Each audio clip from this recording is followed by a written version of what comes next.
Welcome, आप सभी का स्वागत है इस इंग्लिश व आरुष यादव यूट्यूब चैनल पे और मैं आप सभी का दिल से स्वागत करता हूं। तो भाई बेसिकली ये वन शॉट वीडियो है, यानी कि इसके अंदर हम बेसिकली पूरा टॉपिक को कवर करने जा रहे हैं। ठीक है जी, तो पूरा टॉपिक हम कवर करेंगे जो कि प्रोनाउन का है। ठीक है जी, प्रोनाउन के जैसे क्वेश्चन पेपरों में पूछे जाते हैं उसी टाइप से यहाँ पे समझाने का मैं काम करूंगा और साथ ही साथ कुछ क्वेश्चन को भी हम डील करते चलेंगे। ठीक है जी, तो भाई यहाँ पे वन शॉट वीडियो को मैं अपलोड करूंगा ये वाली, ठीक है ना। तो अगर इस पे अच्छा खासा रिस्पांस आता है तो अगली वीडियो भी ऐसे ही वन शॉट अपलोड की जाएंगी। ठीक है जी, तो बेसिकली अगर आप किसी भी वनडे एग्जाम की तैयारी कर रहे हैं, चाहे वो एसएससी का सीजीएल हो, सीएचएसएल हो, एमटीएस हो या फिर कोई भी अदर वनडे एग्जाम हो, उसके लिए भी ये क्लासेस कहीं ना कहीं बेनिफिशियल हो जाती है। ठीक है जी, तो वन शॉट वीडियो है, आपको अगर ये पूरा टॉपिक कंप्लीट करना है तो इसी वीडियो में आपको कहीं ना कहीं मिल जाएगा। इसके बाद आपको प्रोनाउन की कोई दूसरी वीडियो देखने की जरूरत नहीं पड़ेगी। ठीक है जी, चलिए भाई स्टार्ट करते हैं बेसिक से पूरा एडवांस तक का सफर।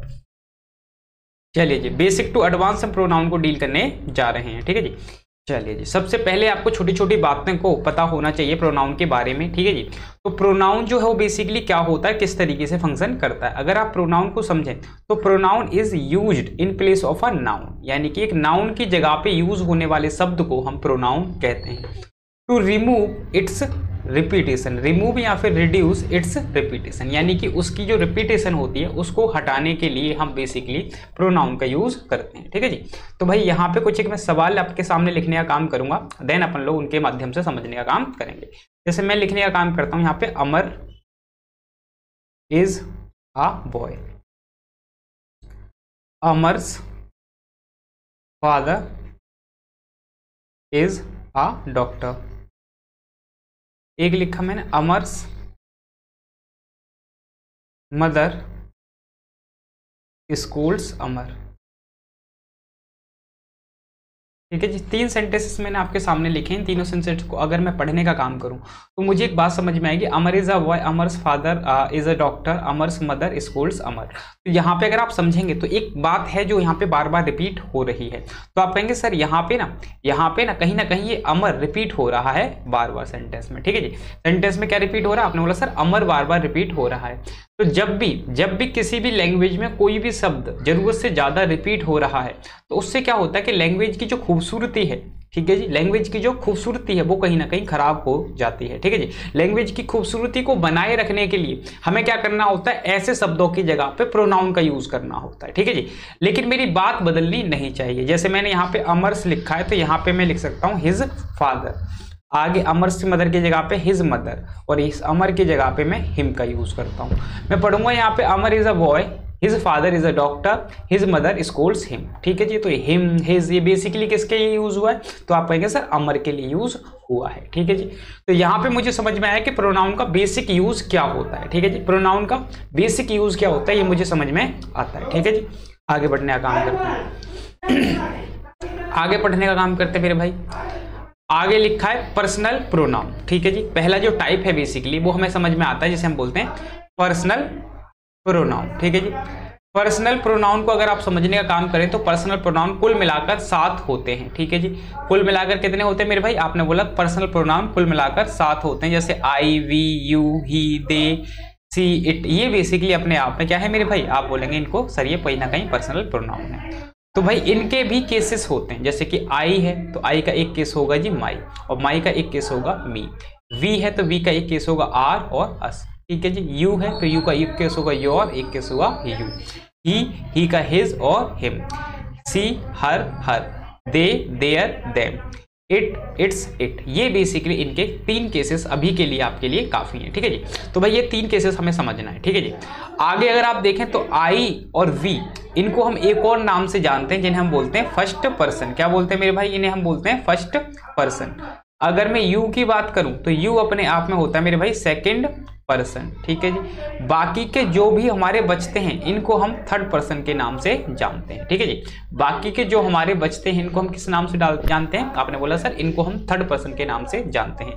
तो कुल मिलाकर मुझे समझ में आया कि भैया ये होते हैं हमारे जो प्रोनाउन है पर्सनल, वो 7 होते हैं। उनको 3 जगह कैटेगराइज कर रखा है, first person, second person and third person. ठीक है जी, अगर मैं इसी को आगे प्रोसीड करने का काम करूं तो मुझे एक बहुत प्यारी सी वर्ब समझ में आती है जिसे हम बोलते हैं वर्ब। एक बहुत ही प्यारा सा शब्द होता है जिसे हम बोलते हैं वर्ब। ठीक है जी, ये जो वर्ब है बेसिकली, इस वर्ब को अगर मैं समझूं तो वर्ब दो टाइप की होती है, एक हुई आपकी हेल्पिंग वर्ब और एक हुई आपकी मेन वर्ब। ठीक है जी, आपकी वर्ब बेसिकली हेल्पिंग वर्ब और एक होती है आपकी मेन वर्ब। दो जगह हमने कैटेगराइज कर रखा है। ठीक है जी, अब इसको मैं आगे देखूं तो आगे भी प्रोसीड कर सकता हूं भाई। जो हेल्पिंग वर्ब होती हैं वो दो टाइप की होती हैं, एक प्राइमरी होती हैं और एक मॉडल होती हैं, बट अभी के लिए हमें वो जरूरत नहीं है, क्योंकि ये जो बात है ये कहीं ना कहीं आपको वर्ब एडवांस में पढ़ाई जाएगी। ठीक है जी, तो छोटी सी बात समझ में आई मुझे वर्ब के बारे में। तो भाई वर्ब से पहले आने वाला हमेशा सब्जेक्टिव केस होता है। ठीक है जी, वर्ब से पहले आने वाला कौन सा केस होता है? Subjective case. और वर्ब के बाद आने वाला ऑब्जेक्टिव केस होता है। ठीक है जी, वर्ब से पहले आने वाला सब्जेक्टिव केस और वर्ब के बाद आने वाला ऑब्जेक्टिव केस। अगर मैं यहाँ पे देखना चाहूं तो ये जो केसेस लिखे हैं मैंने आपके सामने, ये कहीं ना कहीं सब्जेक्टिव केस है। क्या है मेरे भाई? आपने बोला सर ये कहीं ना कहीं सब्जेक्टिव केस है। अगर मैं इनकी बात करूं तो ये कहीं ना कहीं ऑब्जेक्टिव केस बनने का काम करते हैं। तो भाई ये जो है आपका जैसे आई हो गया, वी हो गया, यू हो गया, ये कहीं ना कहीं सब्जेक्टिव केस है। अगर आप मैं इनकी बात करूं तो आई का होता है मी, अस होता है वी का। ठीक है जी, तो ये कहीं ना कहीं आपके ऑब्जेक्टिव केस बनने का काम करते हैं। तो क्वेश्चन किस तरीके से बनता है वो चीज समझने लायक है। जैसे मैं आपसे बोलता हूं मी कॉल्ड ही, मी कॉल्ड ही। अगर इसी को अगर मैं देखूं तो यहाँ पे ये आपके सामने कॉल्ड अपने आप में एक वर्ब है, वर्ब है तो वर्ब से पहले आने वाला सब्जेक्टिव केस होना चाहिए था। तो सर यहाँ पे मी तो ऑब्जेक्टिव केस है, तो भाई हमें आई की जरूरत है, तो यहाँ पे इसे हटा के आपको कहीं ना कहीं आई कहना होगा। ठीक है जी, अगर मैं कॉल्ड देखूं तो वर्ब है, इसके बाद आने वाला ऑब्जेक्टिव केस यानी इस ही को हटा के आपको क्या कहना चाहिए था? आपने बोला सर ही का हिम होता है। ठीक है जी, ही का क्या होता है? हिम होता है। ठीक है, तो इस तरीके से बेसिकली क्वेश्चन पूछे जाते हैं। कुछ एक क्वेश्चंस के ले लेते हैं मेरे भाई। यहाँ पे कुछ एक क्वेश्चंस आपके सामने लिखे हुए हैं। अब इन क्वेश्चंस को पढ़ के हमें आंसर जनरली करना है। ठीक है जी, यहाँ पे कुछ एक क्वेश्चंस लिखे हुए हैं, इन क्वेश्चंस को पढ़ के हमको आंसर करना है। तो कहता है हिम नोस आई। ठीक है जी, हिम नोस आई। तो भाई आपको अभी भी बताया कि वर्ब जो है, आपको अभी भी बताया ये जो वर्ब है इससे पहले आने वाला कहीं ना कहीं सब्जेक्टिव केस और इसके बाद आने वाला कहीं ना कहीं ऑब्जेक्टिव केस। तो भाई यहाँ पे ये आपकी वर्ब हो जाती है, तो वर्ब से पहले भाई सब्जेक्टिव केस यानी हिम को हटा के आपको ही में कन्वर्ट करना चाहिए था, और नोस के बाद ही आई को हटा के आपको कहीं ना कहीं मी में कन्वर्ट करना चाहिए था। ठीक है मेरे भाई, ही नोस मी कहना सेंसिबल होगा। ठीक है जी, ही नोस मी कहना सेंसिबल होगा। अगला सवाल दे रखा, अगला कहता है देम टीच वी इंग्लिश। तो भाई यहाँ पे ये जो टीच है अपने आप में वर्ब हुई। ठीक है जी, ये अपने आप में क्या है? आपने बोला सर ये कहीं ना कहीं वर्ब है। अगर ये वर्ब है तो वर्ब से पहले आने वाला सब्जेक्टिव केस सर ये देम की जगह पे आपको दे करना चाहिए था, और इस वी की जगह पे आपको क्या करना चाहिए था? आपने बोला सर अस। ठीक है जी, इस वी की जगह पे आपको क्या करना चाहिए था? वी की जगह पे आप अस करेंगे, क्योंकि यहाँ पे आपको ऑब्जेक्टिव केस की जरूरत है। अगला सेंटेंस लिखा, अगला कहता है he and his friends have done it. He and his friend has done it. तो मेरे भाई यहाँ पे आपका ये वर्ब है, तो वर्ब से पहले भाई ही अपने आप में सब्जेक्टिव केस, बिल्कुल ठीक है। एंड एक कंजक्शन है तो कंजक्शन से जुड़ा हुआ है, तो कोई दिक्कत नहीं है भाई। अब हैव भाई ये दोनों अपने आप में प्लूरल हो जाते हैं, तो इसके हिसाब से यहाँ पे हैव कहने में कोई दिक्कत नहीं है, यानी कि सेंटेंस नो एरर है आपका। ठीक है जी, ये जो सेंटेंस है आपका कहीं ना कहीं क्या है मेरे भाई? आपने बोला सर ये जो सेंटेंस है कहीं ना कहीं नो एरर है। अगला अगर आप देखने का काम करेंगे तो यहाँ पे लिखा है she with I have called they. अब भाई इसके अंदर एक से ज्यादा इंप्रूवमेंट आपको करनी पड़ेगी। ठीक है जी, इसके अंदर एक से ज्यादा आपको इंप्रूवमेंट करनी पड़ेगी। आपको पता है भाई सब्जेक्टिव केस सी बिल्कुल ठीक है, कोई दिक्कत नहीं हो चाहिए। यहाँ पे एक शब्द लिखा है जिसे आपने बोला विद। क्या बोला मेरे भाई? जिसे आपने बोला विद। अगर मैं इस विद को समझने का काम करूं तो विद अपने आप में एक प्रेपोजिशन है। क्या है मेरे भाई? अपने आप में एक प्रेपोजिशन है। प्रेपोजिशन क्या होता है कि मेरे भाई कुछ एक वर्ड्स होते हैं, जैसे कि मैंने आपके सामने लिखा विद, मैंने लिखा आपके सामने विद आउट, मैंने लिखा आपके सामने अमंग, मैंने लिखा आपके सामने बिटवीन। इस तरीके से बहुत सारे शब्द होते हैं। ठीक है जी, इनके बाद बेसिकली जो केस आएगा वो हमेशा ऑब्जेक्टिव केस आएगा, पॉइंट टू बी नोटेड। ठीक है जी, ये जो यहाँ पे मैंने शब्द लिखे हैं इनके बाद जो बेसिकली शब्द आएगा वो बेसिकली क्या होगा? आपने बोला सर ऑब्जेक्टिव केस होगा। तो यहाँ पे सी लिखा है, सी कोई दिक्कत नहीं है। विद अपने आप में प्रेपोजिशन हुआ, तो सर इसके बाद ये आई कहना गलत हुआ, आपको यहाँ पे मी कहना चाहिए। क्या कहना चाहिए था मेरे भाई? आपको यहाँ पे मी कहना चाहिए था।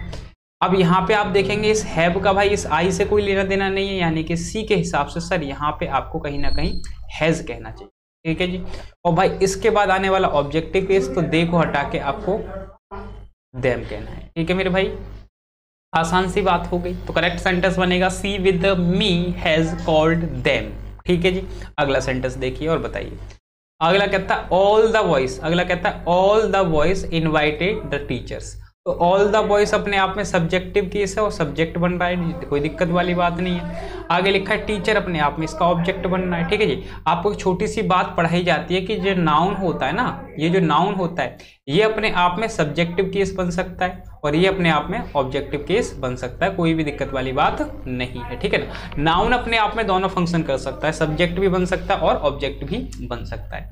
अगला शब्द देखने का काम करते हैं। अगला कहता है to I this is an easy task.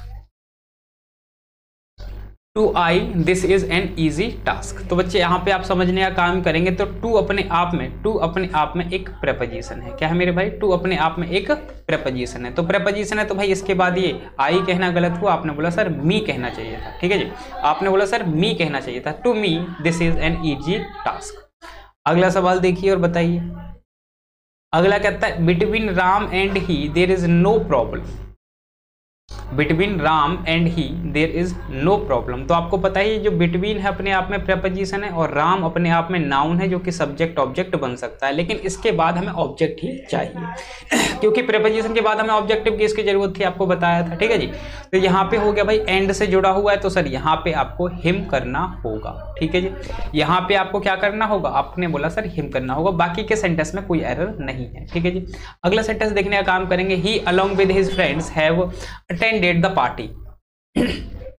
चलिए, he along with his friends have attended the party. तो ही अपने आप में क्या है मेरे भाई?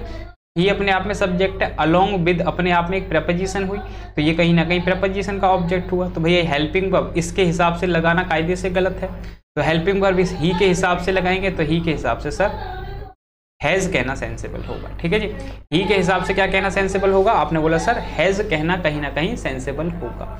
आगे देखिए, अगला कहता है for I this is an compliment. तो भैया फॉर प्रेपोजिशन है और फॉर के बाद आने वाला मी कहना सेंसिबल। चलिए भाई अगला स्लाइड देखने का काम करते हैं। आगे कुछ एक सवाल लिखे, एक बार पढ़ने का काम करते हैं मेरे भाई। ठीक है जी, कहता है I called he but him did not come. तो बच्चे यहाँ पे आप समझेंगे तो आई अपने आप में सब्जेक्ट बनने का काम कर रहा है। ठीक है जी, आगे वर्ब अपने आप में, तो भाई वर्ब के बाद आने वाला ऑब्जेक्ट होता है तो भैया इसको केस बदलना पड़ेगा। तो आपने बोला सर यहाँ पे कहीं ना कहीं हिम कहना चाहिए था। ठीक है जी, आगे लिखा है what him did not come. आपने देखा सर ये डिड नॉट अपने आप में कहीं ना कहीं हेल्पिंग वर्ब है, तो भाई इससे पहले आने वाला सब्जेक्टिव केस यानी हटा के इसे ही बोलेंगे। ठीक है मेरे भाई, यहां तक किसी को कोई दिक्कत? ठीक है मेरे भाई, अगला देखिए। आगे कहता है भाई I am happy and him is sad. तो आई अपने आप में सब्जेक्टिव केस है, बिल्कुल ठीक है। हैप्पी एंड से जुड़ा हुआ है, हिम इज सैड तो इज अपने आप में एक लिंकिंग वर्ब है, तो भाई इससे पहले भाई सब्जेक्टिव केस हटा के इसे आपको ही में कन्वर्ट करना होगा। आगे देखिए, आगे सेंटेंस लिखा है he like I have done the work. तो भाई लाइक जो है, लाइक अपने आप में एक प्रेपोजिशन है। लाइक अपने आप में क्या है मेरे भाई? यहाँ पे प्रेपोजिशन है, तो भाई प्रेपोजिशन के बाद आने वाला ऑब्जेक्टिव केस आपको यहाँ पे मी कहना चाहिए था और ही के हिसाब से सर यहाँ पे आपको हैज कहना है। ठीक है मेरे भाई, किसी को कोई दिक्कत परेशानी दुविधा? चलिए जी, आगे का सवाल देखिए। कहता है ही नोस आई एंड सी। तो एंड भाई अपने आप में पैरेललिज्म करता है, यानी एंड से पहले अगर जो केस आ रहा है सब्जेक्टिव केस तो इसके बाद भी भाई सब्जेक्टिव केस। एंड से पहले अगर ऑब्जेक्टिव केस तो एंड के बाद ऑब्जेक्टिव केस। ठीक है जी, एंड से पहले अगर पजेसिव केस है तो एंड के बाद भी पजेसिव केस होगा। तो भाई यहाँ पे आपने देखा तो ही नोस आई कहना गलत हुआ सर, यहाँ पे आपको मी कहना चाहिए था और मी से जुड़ा हुआ है तो आप यहाँ पे हर कहना सेंसिबल समझेंगे। ही नोस मी एंड हर कहना सेंसिबल होगा। अगला देखिए, अगला कहता है भाई she loves me more than him. तो भाई अगर यहाँ पे मैं देखूं तो यहाँ पे मोर देन अपने आप में एक कंपैरेटिव डिग्री है। अगर मैं कंपैरिजन इसका कर रहा हूं इससे तो सर यहाँ पे मुझे ही कहना होगा। ठीक है जी, मुझे क्या कहना होगा? मुझे ही कहना होगा। लेकिन अगर मैं इसका कंपैरिजन इससे कर रहा हूं तो ये अपने आप में ठीक है। तो डिपेंड करता है भाई कंपैरिजन आप किस पे कर रहे हो, तो दोनों ही यहाँ पे करेक्ट हो सकते हैं। ठीक है जी, तो आप डिपेंड करता है भाई क्या करना चाहते हो। अगर इसका कंपेरिजन मी का कंपेरिजन कर रहे हो तो ऑब्जेक्टिव केस है तो भाई यहाँ पे ऑब्जेक्टिव केस ठीक है। अगर सी सब्जेक्टिव केस है तो फिर यहाँ पे ही कहना सेंसिबल होगा। ठीक है जी। तो इस तरीके से इनके फंक्शन किए जाते हैं, ठीक है ना। तो इस तरीके से सवाल पूछे जाते हैं, तो आपको ये चीजें कहीं ना कहीं समझनी होगी। अगर इसके ऊपर आपकी कमांड बन जाती है तो आपका कहीं ना कहीं प्रोनाउन में कोई भी एरर नहीं जाएगा, ठीक है जी। आगे देखिए, आगे समझने का काम करते हैं। आगे यहाँ पे 2 सवाल लिखे, इन दोनों सवालों को आप पढ़ेंगे और इनका आंसर करने का काम करेंगे, ठीक है जी। 2 सवाल आपके सामने लिखे, दोनों सवालों को पढ़िए और इनका आंसर करने का काम कीजिए। कहता है he as well as I am doing this for examination, ठीक है जी। तो यहाँ पे अगर आप देखेंगे तो यहाँ पे एक शब्द लिखा है, आपने लिखा है सर यहाँ पे एज वेल एज, ठीक है जी। क्या लिखा है मेरे भाई? As well as. As well as अपने आप में कुछ एक कंपैरेटिव वर्ड होते हैं, ठीक है ना। जैसे यहाँ पे लिखा है as well as much as, या फिर मोर देन, या फिर लेस देन। ये अपने आप में कंपैरेटिव वर्ड के नाम से जाने जाते हैं। किस नाम से जाने जाते हैं मेरे भाई? इनको हम कंपैरेटिव वर्ड के नाम से जानते हैं। तो मेरे भाई यहाँ पे क्या होता है ना कि आपको यहाँ पे मिलेगा सब्जेक्ट नंबर 1 और इसके बाद मिलेगा आपको सब्जेक्ट नंबर 2, ठीक है जी। इससे पहले मिलेगा सब्जेक्ट नंबर 1, इसके बाद मिलेगा सब्जेक्ट नंबर 2, यानी कुल मिलाकर 2 सब्जेक्ट होंगे। तो भाई जो हेल्पिंग वर्ब आपकी हमेशा जो लगाई जाएगी, जो आपकी हेल्पिंग वर्ब लगाई जाएगी, वो हमेशा सब्जेक्ट नंबर 1 के हिसाब से मानी जाती है, ठीक है ना। यानी कि सब्जेक्ट नंबर 1 के हिसाब से एग्रीमेंट मांगती है।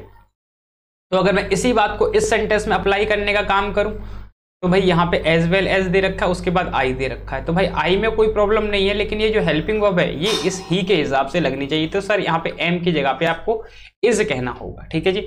एम की जगह पे आपको क्या कहना होगा? इज कहना होगा, यानी बी पार्ट में आप एरर को मार्क करेंगे, ठीक है जी। यानी किस पार्ट में आप एरर को मार्क करेंगे? आपने बोला sir B will be the correct answer for this particular question. तो आप बी फॉर बॉम्बे पे टिक करेंगे। अगला देखिए और बताइए, कहता है the student followed by he have seen the show. अब यहाँ पे कुछ एक भाई प्रेपोजिशनल फ्रेज लिखे हैं, यानी कि कुछ एक प्रेपोजिशन को जोड़ के कुछ प्रेपोजिशनल फ्रेज बनाए जाते हैं, जैसे कि followed by, assisted with, pleased with a view to, ठीक है जी। तो ये अपने आप में क्या होते हैं? Prepositional phrase. अब आपको एक बात पता है, जब प्रेपोजिशनल फ्रेज है यानी प्रेपोजिशन है तो भैया इनके बाद आने वाला कौन सा केस होता है जी? ऑब्जेक्टिव केस होता है, ठीक है जी। इनके बाद आने वाला केस कौन सा होता है? ऑब्जेक्टिव केस होता है। तो भाई अगर आप ध्यान से समझेंगे तो द स्टूडेंट अपने आप में सब्जेक्ट है, फॉलोड बाय अपने आप में प्रपोजिशन फ्रेज है। तो भाई यहाँ पे ही कहना गलत हुआ सर, यहाँ पे आप हिम कहना चाहिए था। आपको क्या कहना चाहिए था मेरे भाई? यहाँ पे आपको हिम कहना चाहिए था। और यहाँ पे इस स्टूडेंट के हिसाब से इस हैव में कोई भी दिक्कत नहीं है, ठीक है जी। स्टूडेंट के हिसाब से इस हैव में कोई दिक्कत नहीं है। तो आपका जो एरर है वो कहीं ना कहीं किस पार्ट में होगा? आप बोलेंगे सर बी पार्ट में आपका एरर होगा, ठीक है जी।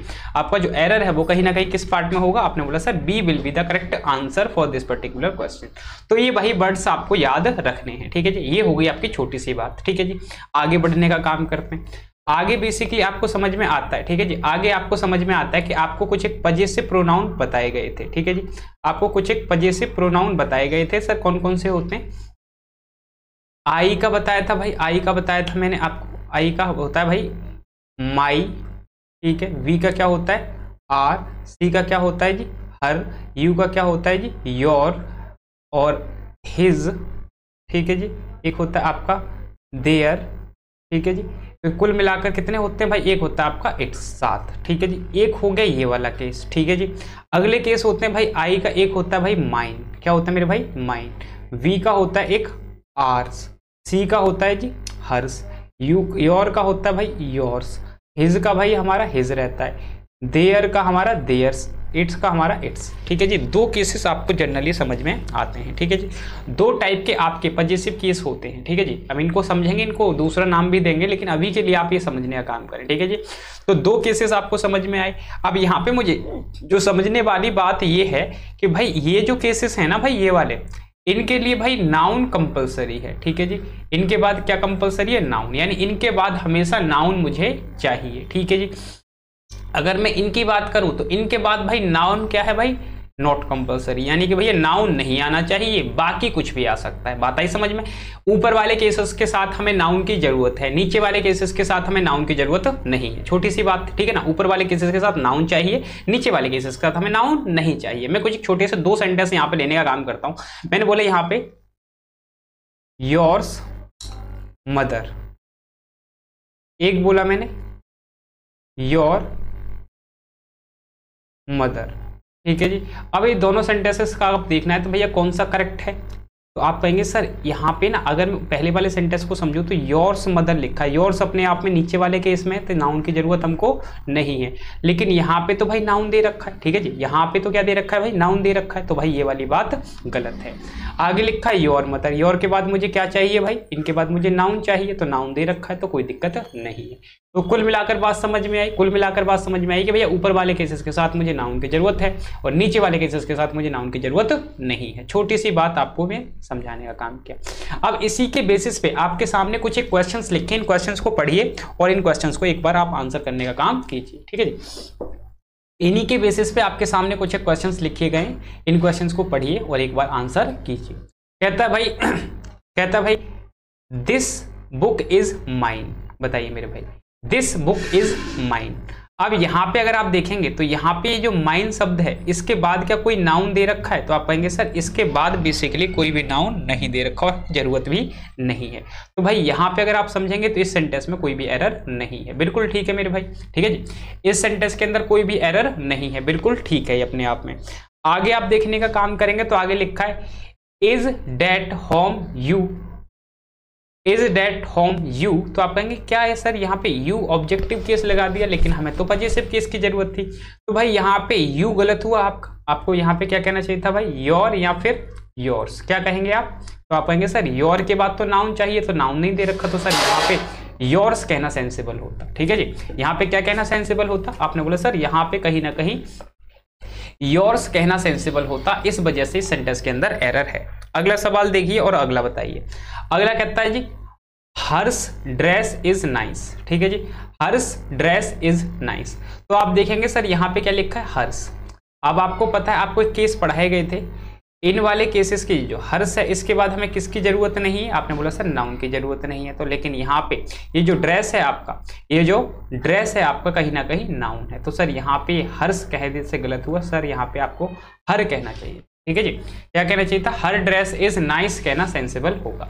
अगला देखिए भाई, अगला सवाल, द बैग इज माइन, बताइए द बैग इज माइन।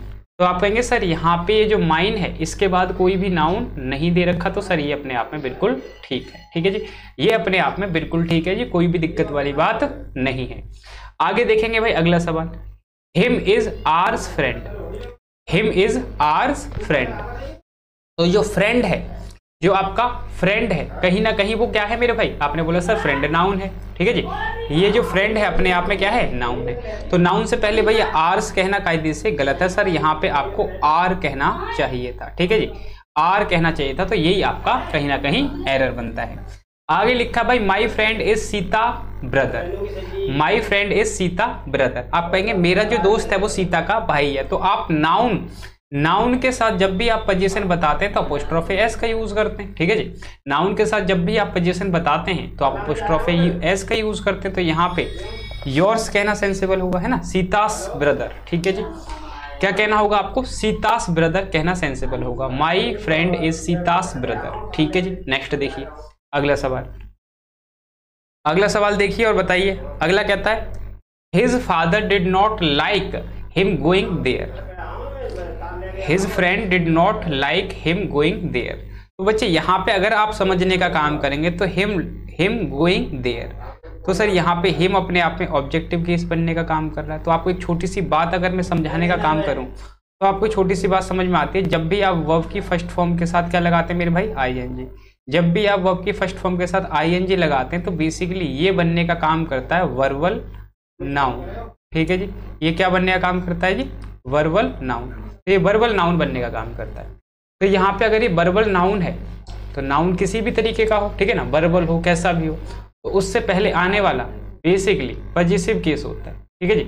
उससे पहले आने वाला बेसिकली कौन सा केस होता है जी, उससे पहले आने वाला पजेसिव केस होता है। तो सर हमको इसकी जरूरत थी यहाँ, ठीक है जी।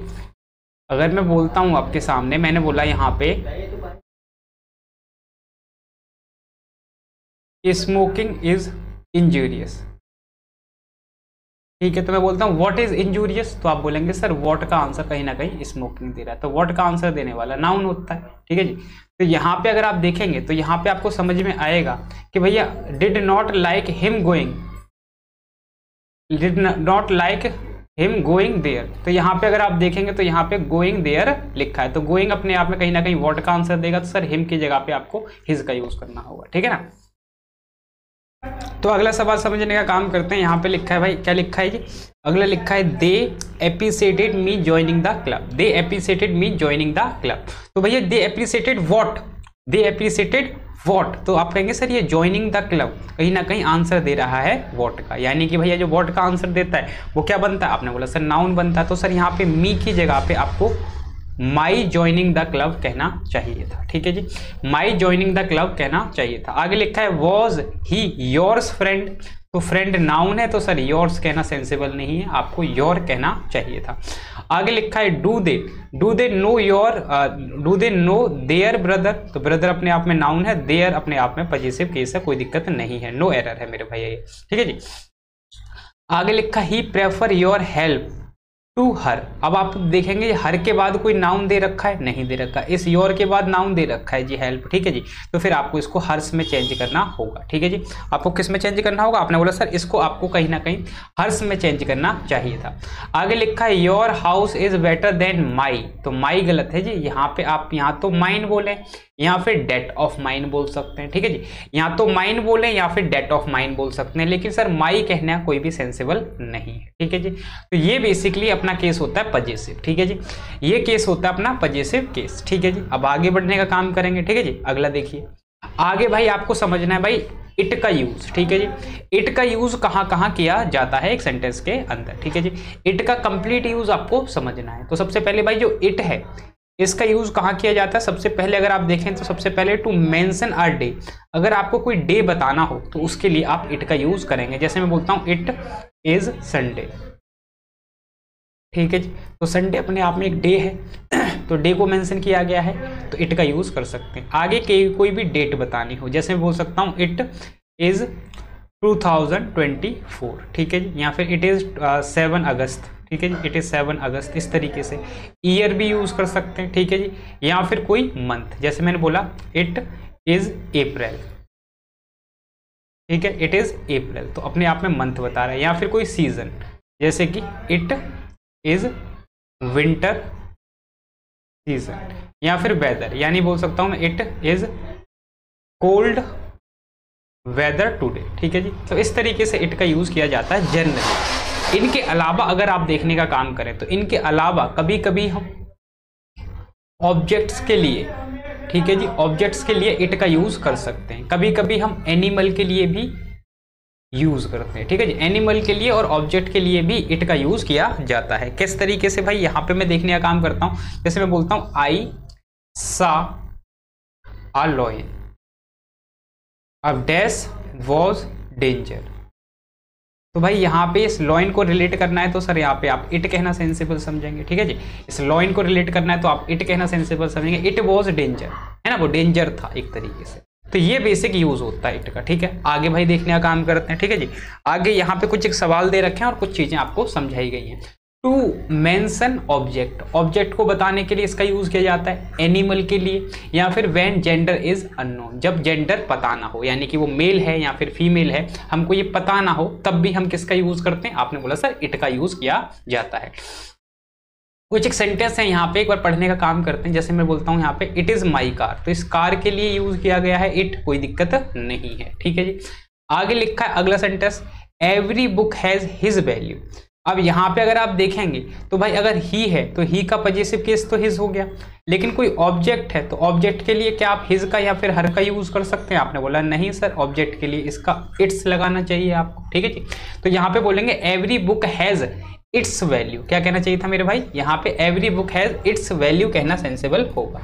आगे देखिए और बताइए अगला सवाल, the baby is crying he और सी मस्ट बी हंग्री, बच्चा रो रहा है वो भूखा है, ठीक है जी, वो भूखा होगा या भूखा है ऐसे मान सकते हो। तो भाई यहाँ पे ये जो बेबी है, यहाँ पे ये जो बेबी है, तो बेबी किसका हो सकता है, आपने बोला बेबी सर किसी इंसान का भी हो सकता है, बेबी किसी जानवर का भी हो सकता है, बेबी किसी पक्षी का, मतलब छोटे बच्चे को बेबी बोलते हैं, सिंपल सी बात समझ में आती है। तो भाई यहाँ पे जेंडर जो है वो अननोन है, क्या है जेंडर, जेंडर जो है वो बेसिकली अननोन है। अगर अननोन जेंडर है तो सर यहाँ पे इट कहना सेंसिबल होगा, सी और ही दोनों कायदे से गलत है, ठीक है जी।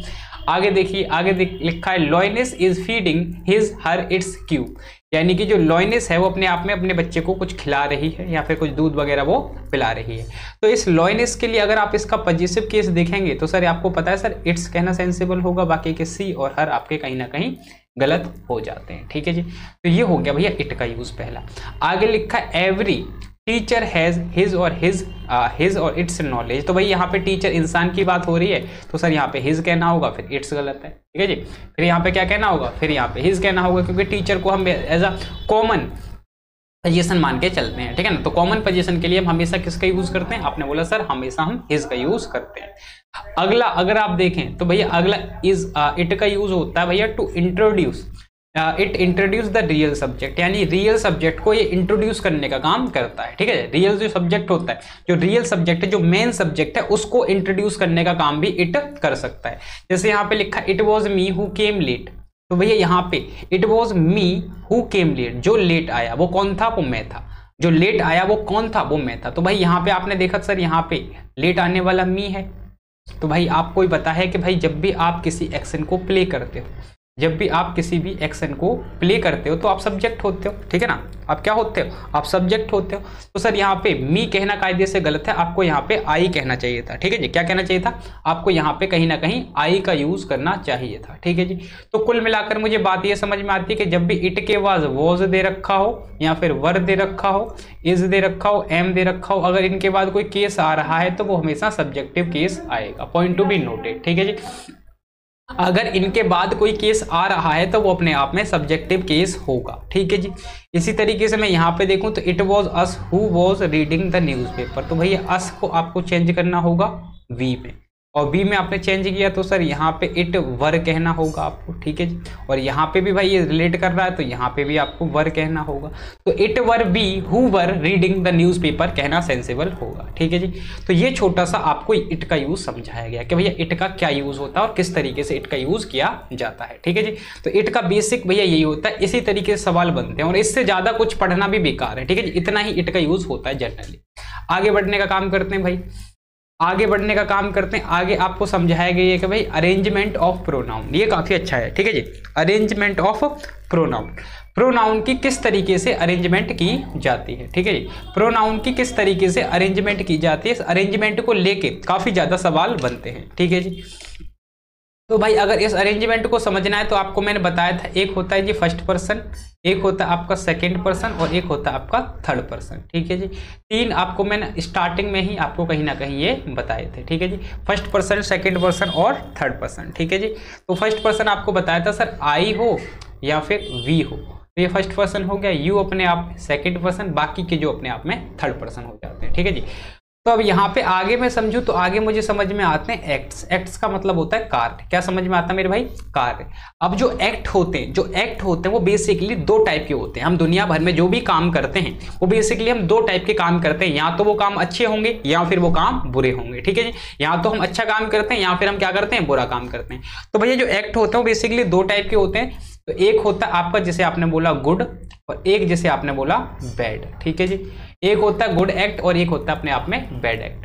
तो जो गुड एक्ट होता है तो उसके अंदर हम प्रोनाउन की अरेंजमेंट कुछ इस तरीके से रखते हैं कि भैया सबसे पहले हम सेकंड पर्सन यानी यू को रखने का काम करेंगे, उसके बाद थर्ड पर्सन और उसके बाद फर्स्ट पर्सन।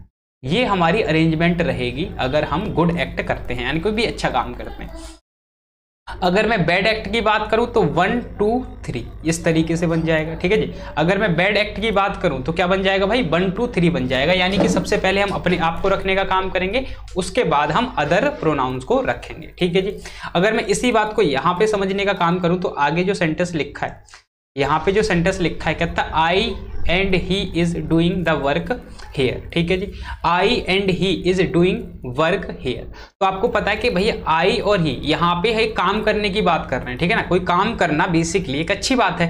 अगर आप कोई भी कोई काम कर रहे हो तो बेसिकली अच्छी बात है ना, कोई काम कर रहे हो आप। बुरी बात क्या होगी, काम ना करना। तो ये अच्छी बात है, यानी कि भैया कहीं ना कहीं गुड एक्ट है। गुड एक्ट है तो सर इसकी अरेंजमेंट गलत हुई, आपको ही को पहले रखना चाहिए था, आई को बाद में, दो हो गए तो सर यहाँ पे आर कहना चाहिए था। ठीक है जी, तो पहले क्या बोलेंगे, आप बोलेंगे he and I are doing good work here. ठीक है जी, तो यहाँ पे इसकी अरेंजमेंट गलत हुई। तो ही एंड आई आर कहना सेंसिबल होगा, ही एंड आई आर कहना सेंसिबल होगा। अगला देखिए और बताइए, अगला देखिए और बताइए, कहता है father scolded you and I, father scolded you and I. तो फादर ने डांटा, किसे किसे डांटा भाई, फादर ने मुझे डांटा, तुम्हें डांटा और मुझे डांटा। अब एक बात बताओ कि कोई इंसान किसी को डांटेगा तो क्यों डांटेगा, कोई इंसान किसी को डांटेगा तो क्यों डांटेगा, तो आप कहेंगे बेसिकली सर कोई गलत काम करते हैं तभी कोई ना कोई डांटता है ना, यानी कि आपने कुछ गलत किया तभी तो आपको डांटा गया, तभी तो आपको पनिशमेंट मिलेगी। तो भाई ये कहीं ना कहीं एक्ट हो गया बैड एक्ट। क्या हुआ मेरे भाई, बैड एक्ट हुआ। तो बैड एक्ट में भाई अपने आप को आगे रखना होता, तो सर यहाँ पे इस आई को पहले रखना चाहिए था और यू को बाद में रखना होना चाहिए था। ठीक है जी, आई को पहले रखेंगे और यू को कहाँ रखेंगे, बाद में रखेंगे। अब आपको एक बात समझ में आएगी जी, स्कोल्डेड अपने आप में वर्ब है तो इसके बाद आने वाला ऑब्जेक्टिव केस होगा, तो यानी आपको आई को चेंज करना होगा मी एंड यू कहना सेंसिबल होगा। ठीक है जी, father scolded me and you कहना सेंसिबल होगा। अगला देखिए और बताइए, अगला कहता है it was me and him who did a good job. It was me and him who did a good job. ठीक है जी, तो पहली बात यहाँ पे अच्छा काम है तो भाई अपने आप को पीछे रखो और इसको आगे रखो। ठीक है जी, पहली बात तो ये समझ में आई। ठीक है, अगली बात इट के बाद वॉज आया, वर आया, उसके बाद सब्जेक्टिव केस चाहिए होता है, तो भाई यहाँ पे हिम की जगह पे आपको ही कहना होगा और मी की जगह पे आपको आई कहना होगा, इसको हटा के आपको वर कहना होगा। It were he and I who did a good job कहना सेंसिबल होगा। ठीक है जी, तो ये आपका कहीं ना कहीं एरर बनता है इस सेंटेंस के अंदर। अगला सेंटेंस देखिए और बताइए, अगला कहता है the teacher appreciated I you and ही। तो टीचर ने तारीफ की, भाई किस किस की तारीफ की, मेरी तारीफ की, तुम्हारी तारीफ की और उसकी तारीफ की। तो टीचर तारीफ क्यों करेगा, तो आप कहेंगे टीचर तारीफ जब करेगा मेरे भाई जब आपने कुछ अच्छा काम किया। टीचर तारीफ कब करता है, जब आप कोई अच्छा काम करते हो तभी तो सर यहाँ पे इसकी अरेंजमेंट बिल्कुल गलत है। आपको क्या कहना चाहिए था, आपको कहना चाहिए था टीचर एप्रिसिएटेड यू, ठीक है जी, हिम एंड मी। ठीक है जी, teacher appreciated you him and me कहना सेंसिबल होगा। तो भाई आपकी एरर कहीं ना कहीं यहीं पे बनती है। अगला सवाल देखिए और बताइए, अगला सवाल देखिए और बताइए, अगला सवाल कहता है कि I you and he has have completed his their are work.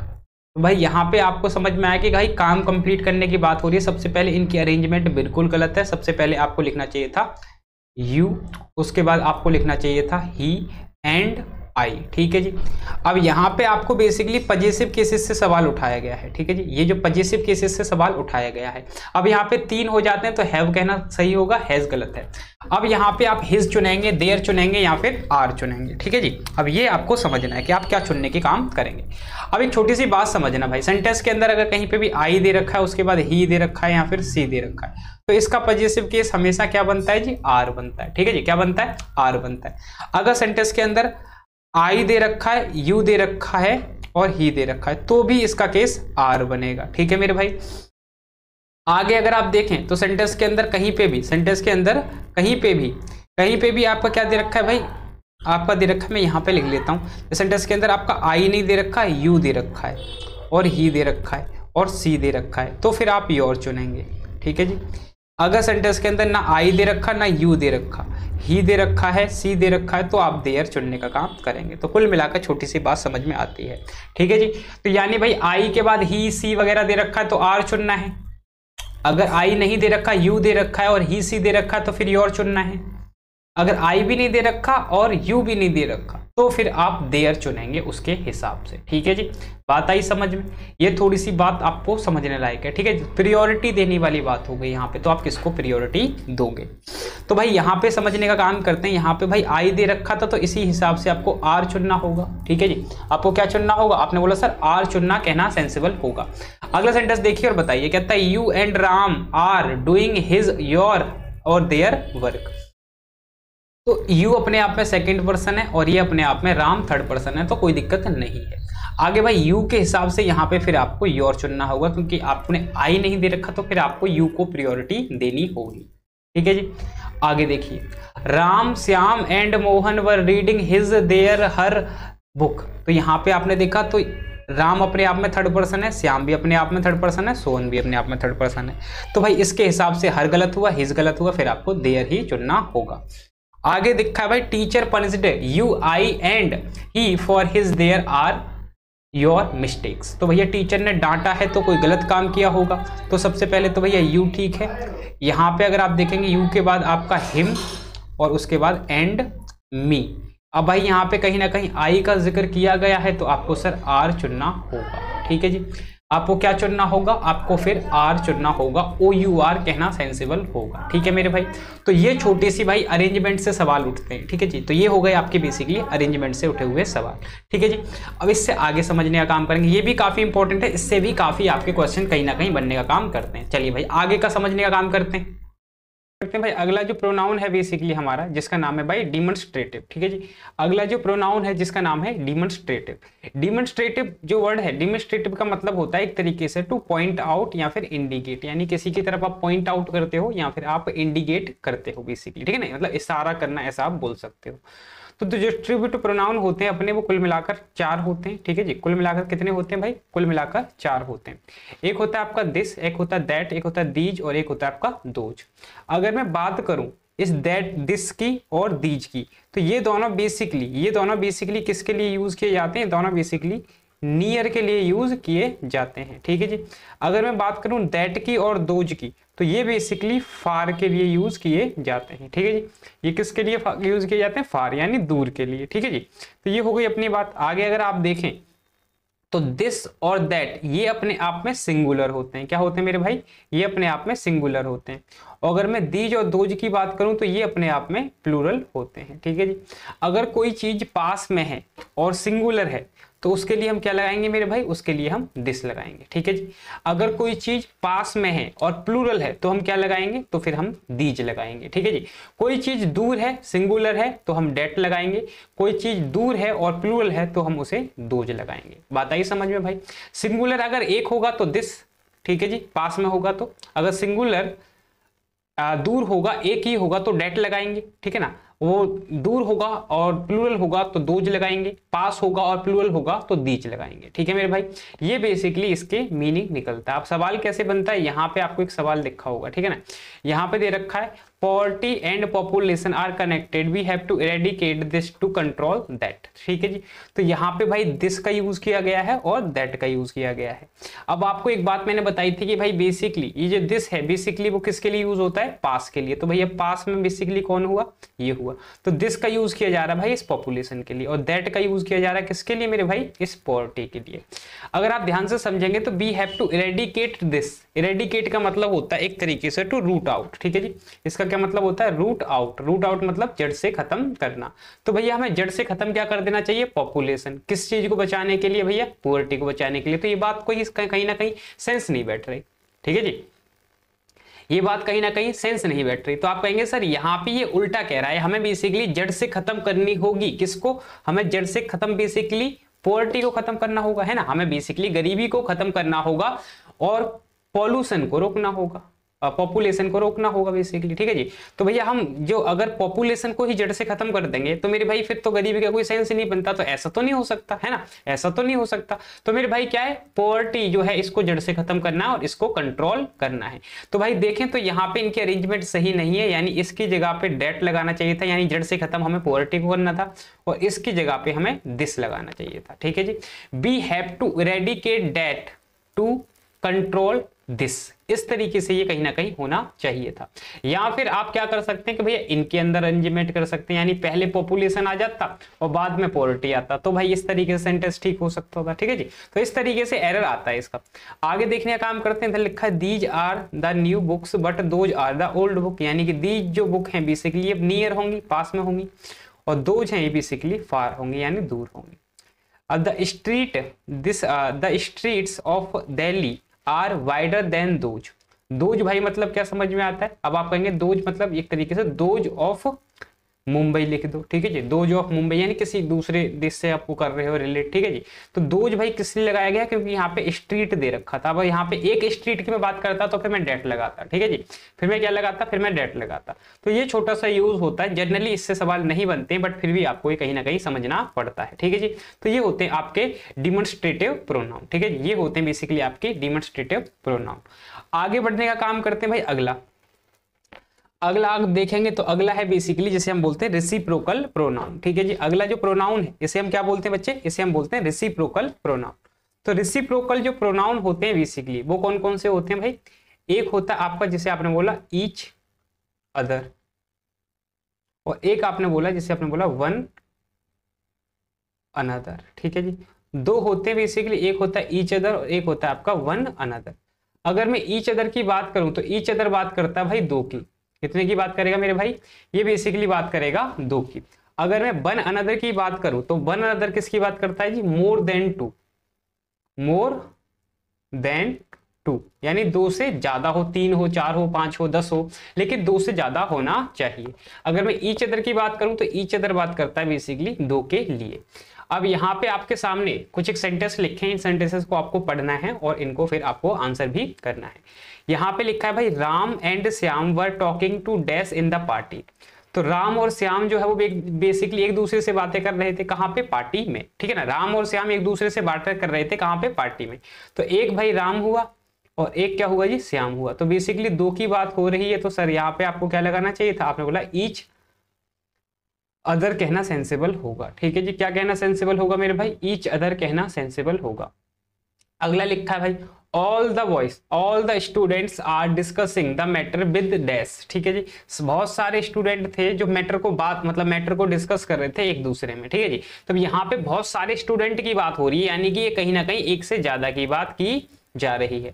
अगर एक से ज्यादा की बात की जा रही है तो सर यहाँ पे कहीं ना कहीं आपको वन अनदर कहना चाहिए। ठीक है जी, आप क्या कहेंगे बच्चे, आप कहेंगे बेसिकली वन अनदर कहना सेंसिबल होगा सर। ठीक है जी, अगला देखिए, अगला कहता है द कपल है कपल लव डैश। जो कपल होते हैं वो क्या करते हैं, एक दूसरे को प्यार करते हैं। तो भाई कपल किसको बोलते हैं, कपल बेसिकली दो कोई जोड़े को ही कपल बोलते हैं बेसिकली, तो दो की बात हो रही है यहाँ पे। तो यहाँ पे भी आप क्या बोलेंगे, यहाँ पे बोलेंगे ईच अदर। क्या बोलेंगे मेरे भाई, आप यहाँ पे बोलेंगे ईच अदर। अगला लिखा है भाई, अगला लिखा है the six sister quarrelled with. ठीक है जी, 6 जो सिस्टर थी उन्होंने लड़ाई की, एक तरीके से क्वारल झगड़ा किया बेसिकली, किसके साथ, एक दूसरे के साथ। अब ये भैया 6 दे दिया यहाँ पे सीधा, अगर ये 6 दे दिया तो यहाँ पे वन अनदर कहना सेंसिबल होगा। क्या कहेंगे मेरे भाई, वन अनदर कहना सेंसिबल होगा। अगला देखिए, अगला अगला कहता है all the boys shook hand with dash. ये सवाल अच्छा है। ठीक है जी, ये सवाल अच्छा है। तो आप कहेंगे सर यहाँ पे ऑल द बॉयज दे रखा है तो सर दो से ज्यादा हुए तो वन अनदर कहना सेंसिबल होगा। आप कहेंगे सर वन अनदर कहना सेंसिबल होगा, लेकिन मेरे भाई यहाँ पे अगर आप ध्यान से समझने का काम करेंगे तो आपको एक बहुत प्यारी सी बात समझ में आएगी कि सर यहाँ पे all the boys shook hand with. अब यहाँ पे जो लड़के हैं बहुत सारे तो हैं, ठीक है ना, बहुत सारे लड़के हैं, लेकिन हाथ मिलाएंगे कितने एक टाइम पे, एक टाइम पे कितने हाथ मिलाएंगे। तो आप कहेंगे सर एक टाइम पे तो दो ही व्यक्ति कहीं ना कहीं हाथ मिलाते हैं। ठीक है ना, एक टाइम पे तो दो ही व्यक्ति कहीं ना कहीं हाथ मिलाते हैं, एक साथ 3 से आप हाथ नहीं मिला सकते। आई बात समझ में, एक साथ आप 3 से हाथ नहीं मिला सकते, तो बात गलत है। ठीक है जी, तो भैया यहाँ पे दो ही की बात हो रही है, नहीं हाथ मिलाने का काम बेसिकली दो ही कर रहे हैं। तो सर यहाँ पे वन अनदर कहना सेंसिबल नहीं हुआ सर, यहाँ पे फिर आपको ईच अदर ही कहना होगा। ठीक है जी, यहाँ पे क्या कहना होगा आपको, आपने बोला सर ईच अदर ही कहना सेंसिबल होगा, क्योंकि यहाँ पे हाथ मिलाते बेसिकली दो ही हैं एक साथ में। ठीक है जी, अगला देखिए, अगला देखिए, अगला कहता है जब 2 बॉयज फॉट विद, 2 बॉयज जो थे उन्होंने लड़ाई की भैया एक दूसरे के साथ। तो फिर यहाँ पे तो सिंपल सी बात है सर ईच अदर कहना सेंसिबल होगा। ठीक है जी, यहाँ पे तो बेसिकली ईच अदर कहना ही सेंसिबल होगा। तो बेसिकली ये अपना यूज होता है भाई रेसिप्रोकल प्रोनाउन का। ठीक है जी, ये अपना यूज होता है किसका जी, रेसिप्रोकल प्रोनाउन का। तो रेसिप्रोकल प्रोनाउन से इस तरीके से कुछ एक क्वेश्चन उठ सकते हैं जो आपको समझ के रखने हैं। तो कुल मिलाकर समझना ईच अदर का भैया दो की बात करेगा और वन अनदर दो से ज्यादा की बात करेगा। ठीक है जी, दो से ज्यादा की बात वन अनदर, दो से कम दो की बात ईच अदर। ठीक है जी, ये छोटी सी बात आपको समझ के चलनी है। चलिए छोटे छोटे प्रोनाउन होते हैं, आगे बढ़ने का काम करते हैं, आगे बढ़ने का काम करते हैं। आगे बहुत ही अच्छा प्रोनाउन आया है जिसे आपने बोला डिस्ट्रीब्यूटिव प्रोनाउन। ठीक है जी, अगला प्रोनाउन जो है बेसिकली जिसे हम बोलते हैं डिस्ट्रीब्यूटिव प्रोनाउन, और इससे काफी ज्यादा सवाल बन सकते हैं। ठीक है जी, इससे बेसिकली काफी ज्यादा सवाल बन सकते हैं डिस्ट्रीब्यूटिव प्रोनाउन से। सर डिस्ट्रीब्यूटिव जो प्रोनाउन है वो बेसिकली बना है डिस्ट्रीब्यूट से। किससे बना है मेरे भाई, ये बना है डिस्ट्रीब्यूट से। अब डिस्ट्रीब्यूट की अगर मैं बात करूं तो डिस्ट्रीब्यूट का जो मीनिंग होता है वो एक तरीके से होता है तो डिवाइड। ठीक है जी, बांटना, डिवाइड करना किसी चीज को एक तरीके से बांटना, ये इसका मीनिंग निकलता है डिस्ट्रीब्यूट का। अब भाई यहाँ पे जो वर्ड्स लिखे हैं इनका एक बार मीनिंग समझने का काम करते हैं, फिर कहानी को समझेंगे। ठीक है जी, तो भाई यहाँ पे ईच लिखा है तो ईच का मतलब समझ में आता है वन आउट ऑफ मैनी। इसका मीनिंग क्या समझ में आता है, बहुत सब में से एक की बात करेगा, ठीक है जी। ईदर की मैं बात करूं तो इसका समझ में आता है वन आउट ऑफ टू, दो में से, दो व्यक्ति में से एक की बात करेगा। नेदर की मैं बात करूं तो कोई भी नहीं, आउट ऑफ टू, यानी दो में से कोई भी नहीं, ठीक है जी। ये इनका मीनिंग निकल के आता है। यानी कुल मिलाकर मुझे समझ में आया कि भैया ईच का मतलब होगा वन आउट ऑफ मैनी, यानी बहुत सब में से एक बात करेगा। ईदर की मैं बात करूं तो वन आउट ऑफ टू, दो में से एक की बात करेगा। नेदर की मैं बात करूं तो कोई भी नहीं आउट ऑफ टू, यानी दो में से कोई भी नहीं, ठीक है जी। ये हो गया बेसिक आपका फंडा। आगे बढ़ने का काम करते हैं भाई। यहां पे अगर आप समझेंगे तो यहाँ पे इनके बाद बेसिकली आपको एक मिलता है ऑफ। क्या मिलता है मेरे भाई, आपको मिलता है बेसिकली एक ऑफ। इस ऑफ को आप समझेंगे तो इस ऑफ के बाद बेसिकली जो नाउन है या फिर आपका प्रोनाउन है वो हमेशा प्लूरल रहेगा। क्या रहेगा मेरे भाई, बेसिकली प्लूरल वो आपका रहेगा। उसके बाद हमेशा इनके साथ सिंगुलर हेल्पिंग वर्ब का यूज किया जाएगा, ठीक है जी। हमेशा इनके साथ किसका यूज किया जाएगा भाई, सिंगुलर हेल्पिंग वर्ब का यूज किया जाएगा। एक बार मैं फिर से बताने का काम करता हूं कि इनमें से कोई भी वर्ड होगा उसके बाद ऑफ मिलेगा, उसके बाद नाउन या प्रोनाउन जो भी होगा, पहली बात तो वो ऑब्जेक्टिव केस आएगा क्योंकि प्रीपोजिशन के बाद आने वाला ऑब्जेक्टिव केस होता है, और दूसरी बात भाई इसके साथ हमेशा आप सिंगुलर हेल्पिंग वर्ब का यूज करेंगे, ठीक है मेरे भाई। चलिए अब इसी बात को, इसी फॉर्मूले को समझ के आपके सामने कुछ एक क्वेश्चंस लिखे, इन क्वेश्चंस को पढ़िए और अपन लोग इनका आंसर करने का काम करेंगे, ठीक है जी। क्वेश्चन नंबर 1 को देखिए और बताइए भैया क्या एरर आप मार्क करना चाहेंगे फॉर क्वेश्चन नंबर 1। कहता है जी each of the boy have completed the work. तो भाई छोटी छोटी बातें आपको समझ में आएगी भाई। इनके बाद बेसिकली हमें क्या चाहिए, प्लूरल चाहिए, नाउन या प्रोनाउन है। तो भैया ईच ऑफ लिखा है, उसके बाद यहाँ पे आप एस लगाएंगे, बॉयज। आगे आपको पता है भैया ये बेसिकली इसका सब्जेक्ट नहीं है, इसका सब्जेक्ट ईच है, तो एक एक करके बात करता है। तो सर यहाँ पे आपको हैज लगाना है, ठीक है जी। क्या लगाना है आपको, हैज लगाना है, यानी कि each of the boys has completed the work, कहना सेंसिबल होगा। अगला देखिए मेरे भाई, अगला सवाल देखिए और देखिए मेरे भाई क्या आप आंसर मार्क करेंगे। कहता है either of the students have been called, either of the student have been called. तो भाई आपने देखा था ईदर का मतलब दो में से एक की बात करता है, स्टूडेंट्स भैया बिल्कुल ठीक है। आगे आप देखेंगे सर सिंगुलर हेल्पिंग वर्ब की जरूरत है, हैज कहना सेंसिबल होगा। चलिए मेरे भाई आगे देखिए, आगे लिखा है neither of you are not allowed to go, neither of you are not allowed to go, यानी तुम में से भाई, तुम दोनों में से किसी को भी जाने की अनुमति नहीं दी जाती है। तो बच्चे अगर आप ध्यान से समझेंगे तो नेदर के अंदर कहीं ना कहीं क्रॉस का यानी नॉट का है। तो भैया नेदर के अंदर क्या है, ऑलरेडी नॉट है। अगर इसके अंदर ऑलरेडी नॉट है तो आपको अलग से नॉट लगाने की जरूरत नहीं है। तो भाई यहाँ पे ये जो नॉट है इसकी जरूरत आपको सबसे पहले नहीं थी, ठीक है जी।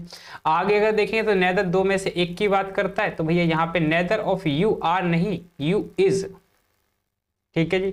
Neither of you is allowed to go, ठीक है जी, अलाउड टू गो। अब यहाँ पे आप कहेंगे सर यू के साथ तो आर लगाते हैं, लेकिन भाई यू तो सब्जेक्ट है ही नहीं ना यार, यू तो सब्जेक्ट है ही नहीं, बेसिकली सब्जेक्ट तो आपका नेदर है, ठीक है जी। तो नेदर के हिसाब से इज कहना सेंसिबल होगा। अगला देखिए और बताइए भैया, अगला कहता है both of them girls is doing the work. बताइए both of them girls is doing the work. अब बोथ का मीनिंग क्या होता है भाई, बोथ का मतलब समझ में आता है दो, ठीक है जी। बोथ का मतलब समझ में आता है दो, तो भैया बोथ की बात हो रही है यहाँ पे और बोथ का मतलब समझ में आता है दो, तो इसके साथ तो प्लूरल हेल्पिंग वर्ब लगनी चाहिए थी। तो both of the girls are doing कहना सेंसिबल होगा, ठीक है जी। Both of the girl are doing कहना सेंसिबल होगा। अगला शब्द देखिए मेरे भाई, अगला सवाल, अगला कहता है each of they know the answer, each of they know the answer. बताइए मेरे भाई क्या आप आंसर मार्क करना चाहेंगे। स्टार्टिंग में आपको एक बात बताई थी, कि भाई ये दे है, इसका ऑब्जेक्टिव केस क्या था मेरे भाई, इसका ऑब्जेक्टिव केस देम था, ठीक है जी। ये जो दे है इसका ऑब्जेक्टिव केस क्या था मेरे भाई, इसका ऑब्जेक्टिव केस देम था। तो यहाँ पे अगर आप देखेंगे तो ईच में कोई दिक्कत नहीं है, उसके बाद ऑफ में कोई दिक्कत नहीं है, दे की जगह पे आपको कहीं ना कहीं क्या करना चाहिए था, आपने बोला सर देम कहना सेंसिबल होगा। अगर ये देम कहना सेंसिबल होगा तो ईच के हिसाब से सर यहाँ पे नो गलत है, आपको नोस कहना चाहिए था, ठीक है मेरे भाई। आपको क्या कहना चाहिए था, आपको नोस कहना चाहिए था, यानी each of them knows the answer, ठीक है जी। Each of them knows the answer. ठीक है भाई, कोई दिक्कत किसी को, कोई परेशानी दुविधा? चलिए जी बिल्कुल ठीक है जी, आगे बढ़ने का काम करते हैं। ठीक है जी, आगे देखिए और बताइए, both of they have not submitted the files, यानी कि भैया दोनों में से किसी ने फाइल को सबमिट नहीं किया है, दोनों में से किसी ने फाइल को सबमिट नहीं किया है। पहली बात तो आपको बोथ लिखा है, उसके बाद ऑफ के बाद भाई यहाँ पे इसे सबसे पहले ठीक करना होगा आपको, यानी भाई इसके लिए सबसे पहले आपको इस दे की जगह पे आपको कहीं ना कहीं देम रखना होगा।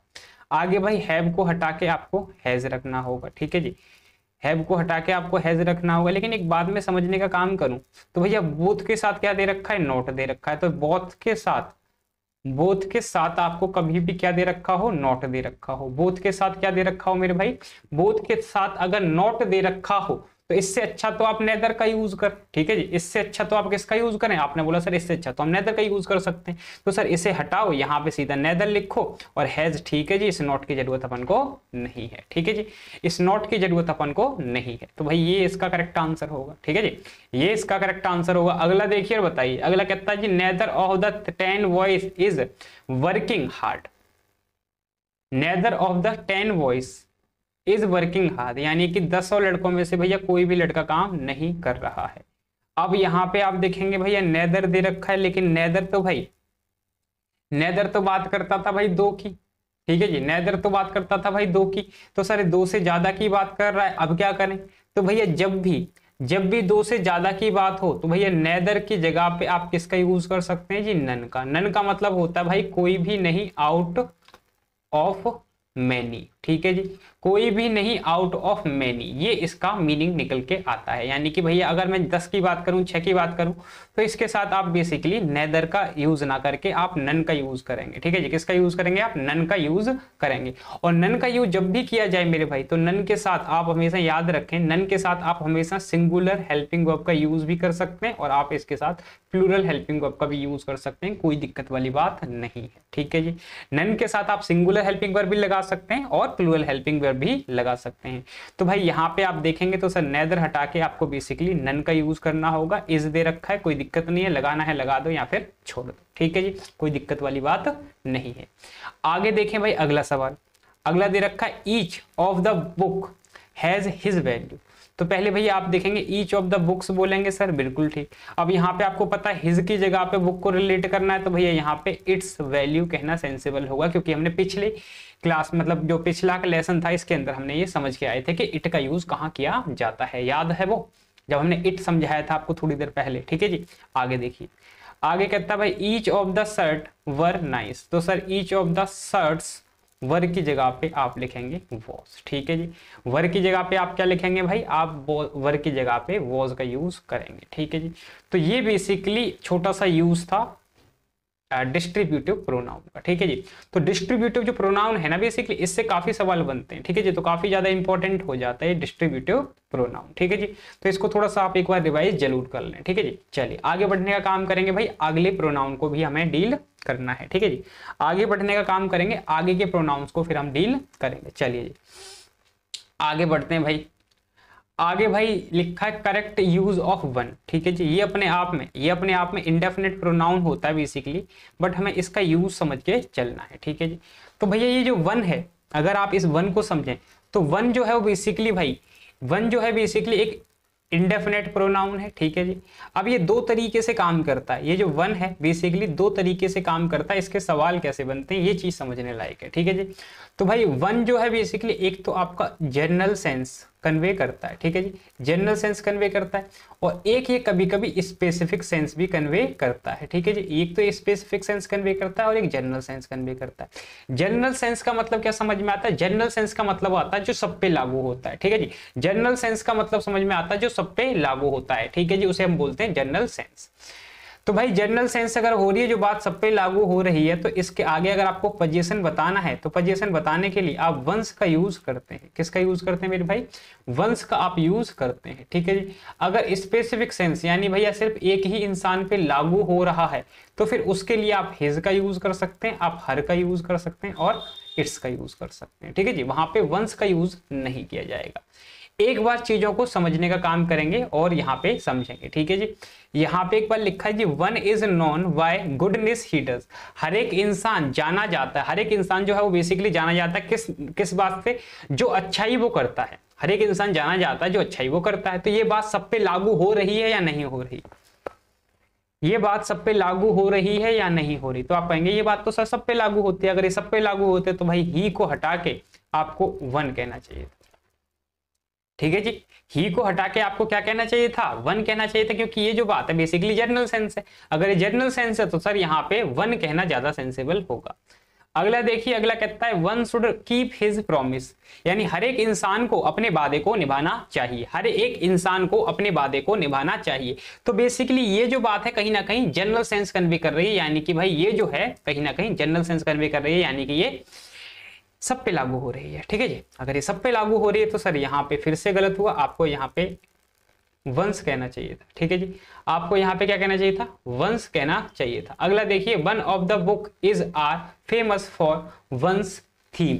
हर एक किताब जो होती है वो अपने मतलब थीम के लिए होती है। मतलब अगर आप यहाँ पे देखेंगे तो वन दे रखा है, उसके बाद द बुक, तो भैया ये कहीं ना कहीं इस बुक में से बात है ना, बहुत सारी बुक में से किसी एक बुक की बात की जा रही है, ठीक है जी। तो सबसे पहले तो यहाँ पे सिंगुलर हेल्पिंग वर्ब लगाई जाएगी, फेमस फॉर वंस। तो यहाँ पे जनरल सेंस तो है नहीं, अगर जनरल सेंस होता तो सारी बुक का बात कर रहा होता, ठीक है जी। तो जनरल सेंस नहीं है, ये किसी खास बुक की बात की जा रही है। अगर ये किसी खास बुक की बात की जा रही है तो सर वंस गलत हुआ। आप कहें सर हिज लगा दें, हिज तो भैया नहीं लगा सकते क्योंकि इंसानों के लिए लगाते हैं, तो फिर आपको इट्स कहना चाहिए था, ठीक है जी। आपको क्या कहना चाहिए था, इट्स कहना चाहिए था। One of the books is famous for its theme, ठीक है जी। आगे देखिए भाई अगला सवाल, अगला देखा है one should do his her once duty himself, ठीक है जी। बताइए, one should do his her duties one self himself. तो बच्चे आप कहेंगे अगर भाई वन की बात कर रहे हैं, वन की बात कर रहे हैं तो भैया हर एक को अपने काम करना चाहिए, सब पे लागू हो रहा है, ठीक है जी। तो भाई यहाँ पे आपको क्या लिखना चाहिए, वंस लिखना चाहिए, ठीक है जी। वंस ड्यूटी, अब हिमसेल्फ की जगह पे आप वन सेल्फ भी लगा सकते हैं, ठीक है जी। हिमसेल्फ की जगह पे आप वन सेल्फ भी लगा सकते हैं, ठीक है जी। आगे देखिए अगला सवाल, one of his friend were doing one's work, one of his friend were doing one's work, यानी उसके दोस्तों में से किसी एक दोस्त की बात की जा रही है। उसके जो इतने सारे दोस्त हैं उनमें से बेसिकली एक किसी खास दोस्त की बात की जा रही है। अगर खास दोस्त की बात की जा रही है तो सर ये स्पेसिफिक है। सबसे पहले इस वर को हटा के आपको वॉज में बदलना होगा, इसको हटा के आपको हिज में बदलना होगा, ठीक है मेरे भाई। ये हो गया आपका सेंटेंस। अगला देखिए, अगला कहता है one should respect his parents, हर एक को अपने माता पिता की इज्जत करनी चाहिए। हर एक को अपने माता पिता की क्या करनी चाहिए भाई, इज्जत करनी चाहिए। तो बेसिकली ये जो बात है, ये जो बात है कहीं ना कहीं सब पे लागू होती है। ये जो बात है बेसिकली कहीं ना कहीं सब पे लागू होती है। तो सर वन के हिसाब से आपको यहाँ पे वंस कहना चाहिए था, ठीक है जी। वन के हिसाब से आपको क्या कहना चाहिए था, यहाँ पे सर वंस कहना चाहिए था, बिकॉज ये अपने आप में जनरल सेंस था, ठीक है जी। ये अपने आप में कौन सा सेंस था मेरे भाई, आप बोलेंगे सर ये कहीं ना कहीं जनरल सेंस था, इसलिए ये सब पे लागू होता है। चलिए भाई, ये हो गया भाई अपना वन का यूज। आगे बढ़ने का बात करते हैं, ठीक है जी। आगे समझने का काम करते हैं मेरे भाई। अगला जो प्रोनाउन है बेसिकली हमारा, जिसे हम बोलते हैं इंडेफिनिट प्रोनाउन। इंडेफिनिट का मतलब क्या होता है, जो एक तरीके से डेफिनेट ना हो, ठीक है जी। इंडेफिनिट का मतलब होता है जो एक तरीके से क्या ना हो मेरे भाई, डेफिनेट ना हो। जैसे यहाँ पे कुछ एक वर्ड दे रखे हैं, देखो यहाँ पे everyone, someone, anyone, no one, ठीक है जी। इसी तरीके से एवरीबडी, समबडी, एनीबडी, नोबडी। कभी कभी इनके साथ हम थिंग लगा देते हैं, एवरीथिंग हो गया, समथिंग हो गया, एनीथिंग हो गया, नथिंग हो गया। तो ये बेसिकली अपने आप में इंडेफिनेट प्रोनाउन की कैटेगरी में आते हैं। पॉइंट टू बी नोटेड भाई, इनके साथ हमेशा ये जो भी हमारे इंडेफिनेट प्रोनाउन है, ठीक है जी, यहाँ पे कोई भी प्रोनाउन है, इनके साथ हम हमेशा सिंगुलर हेल्पिंग वर्ब का यूज करते हैं। किसका यूज करते हैं मेरे भाई, हमेशा इनके साथ हम सिंगुलर हेल्पिंग वर्ब का यूज करते हैं। अगर आगे हमें पोजीशन बताना है तो पोजीशन बताने के लिए इनमें से हम हिज को चुनने का काम करते हैं, या फिर आप इट्स को चुनने का काम करेंगे अगर थिंग की बात की जा रही होगी। आगे अगर आप क्वेश्चन टैग अगर देखने का काम करें तो इसके सवाल जो क्वेश्चन टैग से उठते हैं तो उसके लिए आप दे लगाने का काम करते हैं, ठीक है ना। ये भी बात आपको याद रखनी है, क्वेश्चन टैग में इसके लिए दे लगाया जाता है, कहीं आप ही लगा दें, ही नहीं लगेगा भाई, दे लगेगा, ठीक है जी। ये वाली बात आपको समझनी है। अब मैं इसी को समझ के चलूं तो भाई यहाँ पे एवरीवन यानी कि भैया बेसिकली क्या हो गया, एवरीवन, समवन, एनीवन, नोवन, ये जो यहाँ पे नो लिखा है ना मेरे भाई, इनके साथ हमें कभी भी नॉट की जरूरत नहीं पड़ती भाई, हमको ये वाली बात पता है। अब भाई एवरीवन और एवरीबॉडी में क्या डिफरेंस है, यानी कि इस बड़ी में और वन में क्या डिफरेंस है ये समझना है अपन को, ठीक है जी। बड़ी में और वन में क्या डिफरेंस है, तो मेरे भाई बड़ी जो है, अगर मैं इसकी बात करूं और वन की बात करूं तो बेसिक आपको इन्फॉर्मेशन में दे दूं तो भाई जो वन होता है ना, इसका मतलब होता है भाई आउट ऑफ ग्रुप, ठीक है जी, आउट ऑफ ग्रुप। और बड़ी का मतलब होता है इन द ग्रुप, ठीक है जी, इन द ग्रुप। अब सर इसका मीनिंग क्या समझ में आता है, जैसे मान लो, ठीक है ना, जैसे मान लो क्लास के अंदर 20 बच्चे पढ़ रहे थे, ठीक है जी, 20 बच्चे पढ़ रहे थे क्लास के अंदर, तो उनमें से मेरा पेन किसी ने उठा लिया और मुझे पता नहीं है, ठीक है जी, मुझे पता नहीं है, मेरा पेन किसी ने क्लास में उठा लिया, तो मैं उससे बोलूंगा भाई समबडी, क्या बोलूंगा मैं, समबडी ने क्या किया, मेरा भाई पेन चुराया है, somebody has stolen my pen, इस तरीके से मैं बोलूंगा, क्योंकि मुझे पता है कि किसी ने मेरा पेन चुराया है और वो इसी क्लास का है, ठीक है ना, हमारे ग्रुप में से ही है बेसिकली, तो वहां पे मैं बड़ी लगाऊंगा। लेकिन कहानी थोड़ी सी बदल जाए, मैं बैठ के पढ़ा रहा था भाई और बाहर से कोई बंदा आया क्लास के अंदर और मेरा पेन चुरा के ले गया, तो वहां पे मैं बोलूंगा someone has stolen my pen, जिसे मैं जानता नहीं हूं, जो मेरे ग्रुप का नहीं है, ठीक है जी। तो वन और बड़ी में ये बेसिक सा थोड़ा डिफरेंस होता है, लेकिन इससे सवाल आपके नहीं बनते। सवाल कैसे बनते हैं, जैसे यहाँ पे एक सवाल लिखा है, ठीक है ना, इस सवाल को जरा पढ़ें और बताएं। कहता है everyone has completed their task for the principal, ठीक है जी। अब यहाँ पे एवरीवन भैया हो गया, ठीक है ना, इसके साथ सिंगुलर हेल्पिंग वर्ब बिल्कुल ठीक है, आगे लिखा है भाई कंप्लीटेड, ये भी अपने आप में ठीक है जी। आगे देयर लिखा है, तो भैया आपको पता है इसके हिसाब से आपको देयर का जरूरत तो नहीं है, बेसिकली आपको हिज का यूज करना चाहिए था, ठीक है ना, आपको किसका यूज करना चाहिए था, तो आप बोलेंगे सर यहाँ पे हिज का यूज होगा, इसी वजह से सर बी पार्ट में आप टिक करेंगे, B will be the correct answer for this particular question. अगला देखिए भाई, अगला क्या दे रखा है, अगला दे रखा है एवरीथिंग, क्या दे रखा है भाई, everything has his value in the coffee office, ठीक है जी, in the office, everything has his value in the office. तो भैया यहाँ पे एवरीथिंग को रिलेट किया जा रहा है मेरे भाई, अगर ये थिंग को रिलेट किया जा रहा है तो सर हिज गलत है, यहाँ पे आपको इट्स कहना चाहिए था, ठीक है जी। अगर थिंग को रिलेट किया जा रहा है तो भाई इन सब के साथ आपको बेसिकली इट्स ही लगाना होगा, कोई दूसरा ऑप्शन तो है नहीं आपके पास, ठीक है जी।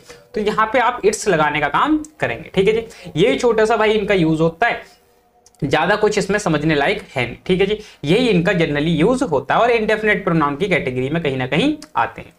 आगे बढ़ने का काम करते हैं, यहाँ पे कुछ एक सेंटेंस लिखे हैं आपके लिए, एक बार आप इनको पढ़िए और बताइए भैया क्या आप एरर को मार्क करना चाहेंगे। यहाँ पे दे रखा है जी आई डू नॉट, ठीक है जी, I do not know someone in the office. अब आपको एक बात पता है, आपको एक बात पता है कि जो एफर्मेटिव के सेंटेंस होते हैं अपने, ठीक है जी, एफर्मेटिव के सेंटेंस होते हैं वो बेसिकली सम लगाए जाते हैं उनके अंदर, ठीक है जी। जैसे समबडी हो गया, ठीक है जी, समबडी हो गया, या फिर हो गया भाई अपना क्या होगा समवन हो गया, ठीक है जी, यानी कि सम का यूज किया जाता है एफर्मेटिव के टेंस में, ठीक है जी। अगर मैं बात करूं नेगेटिव के टेंस में या इंट्रोगेटिव के टेंस में, तो भाई वहां पे ज्यादातर हम जनरली एनी का यूज करते हैं, एनीबडी, समबडी, एनीबडी, एनीवन, इस तरीके से यूज किया जाता है, यानी कि एनी का यूज करते हैं हम ज्यादातर नेगेटिव सेंस के अंदर। ये बेसिकली आपको कहीं ना कहीं जब आपको पढ़ाए जाएंगे ना एडजेक्टिव, तो एडजेक्टिव में इनके और डिटेल्ड में आपको समझा दिया जाएगा, एट्रीब्यूटिव, प्रेडिकेटिव, वो क्या होते हैं, सारी चीजें आपको समझाई जाएंगी। लेकिन फिलहाल के लिए मुझे ये समझ में आया कि भाई नेगेटिव अगर मेरा सेंटेंस है तो उसके लिए मैं सम का यूज नहीं करूंगा, एनी का यूज करूंगा, तो यहाँ पे एनी वन कहना ज्यादा सेंसिबल था, ठीक है जी। यहाँ पे क्या कहना चाहिए था, मुझे एनी वन कहना चाहिए था, तो आपका जो एरर है वो कहीं ना कहीं बी पार्ट में होगा, ठीक है जी। जो आपका एरर है वो कहीं ना कहीं किस पार्ट में होगा जी, बी पार्ट में होगा, B will be the correct answer. आगे देखिए, आगे दे रखा है nobody is not coming here to invite us. तो आपको एक बात समझ में आई सर, नोबडी लिखा है, नोबडी के साथ सिंगुलर हेल्पिंग वर्ब, बिल्कुल ठीक है। अब आपको पता है नोबडी के अंदर पहले से ही नॉट दे रखा है, तो आपको एडिशनल यानी कोई दूसरा नोट की जरूरत आपको नहीं है, ये अपने आप में नेगेटिव बन जाता, तो भाई दोबारा से नोट लगाने की क्या जरूरत है। क्या मैं बोलूंगा यू आर नॉट कमिंग, तो आपको ये तो सर बदतमीजी होगी, है ना, नॉट बोल तो दिया एक बार नॉट बोल तो दिया, दो बार बोलने की क्या जरूरत है, ठीक है ना। तो यहाँ पे आपको बेसिकली एक ही बार नॉट बोलना चाहिए था, आपकी एरर कहीं ना कहीं ए पार्ट में होगी जी, A will be the correct answer for question number 2।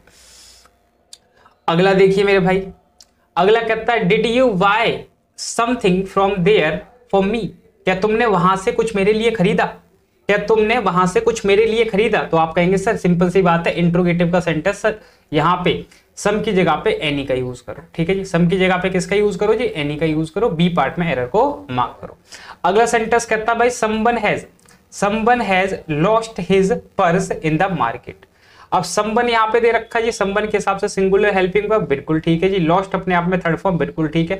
अब इसका पोजीशन बताने के लिए हिज दे रखा है, बिल्कुल ठीक है। पर्स इन मार्केट या फिर इन द मार्केट, कोई दिक्कत नहीं है।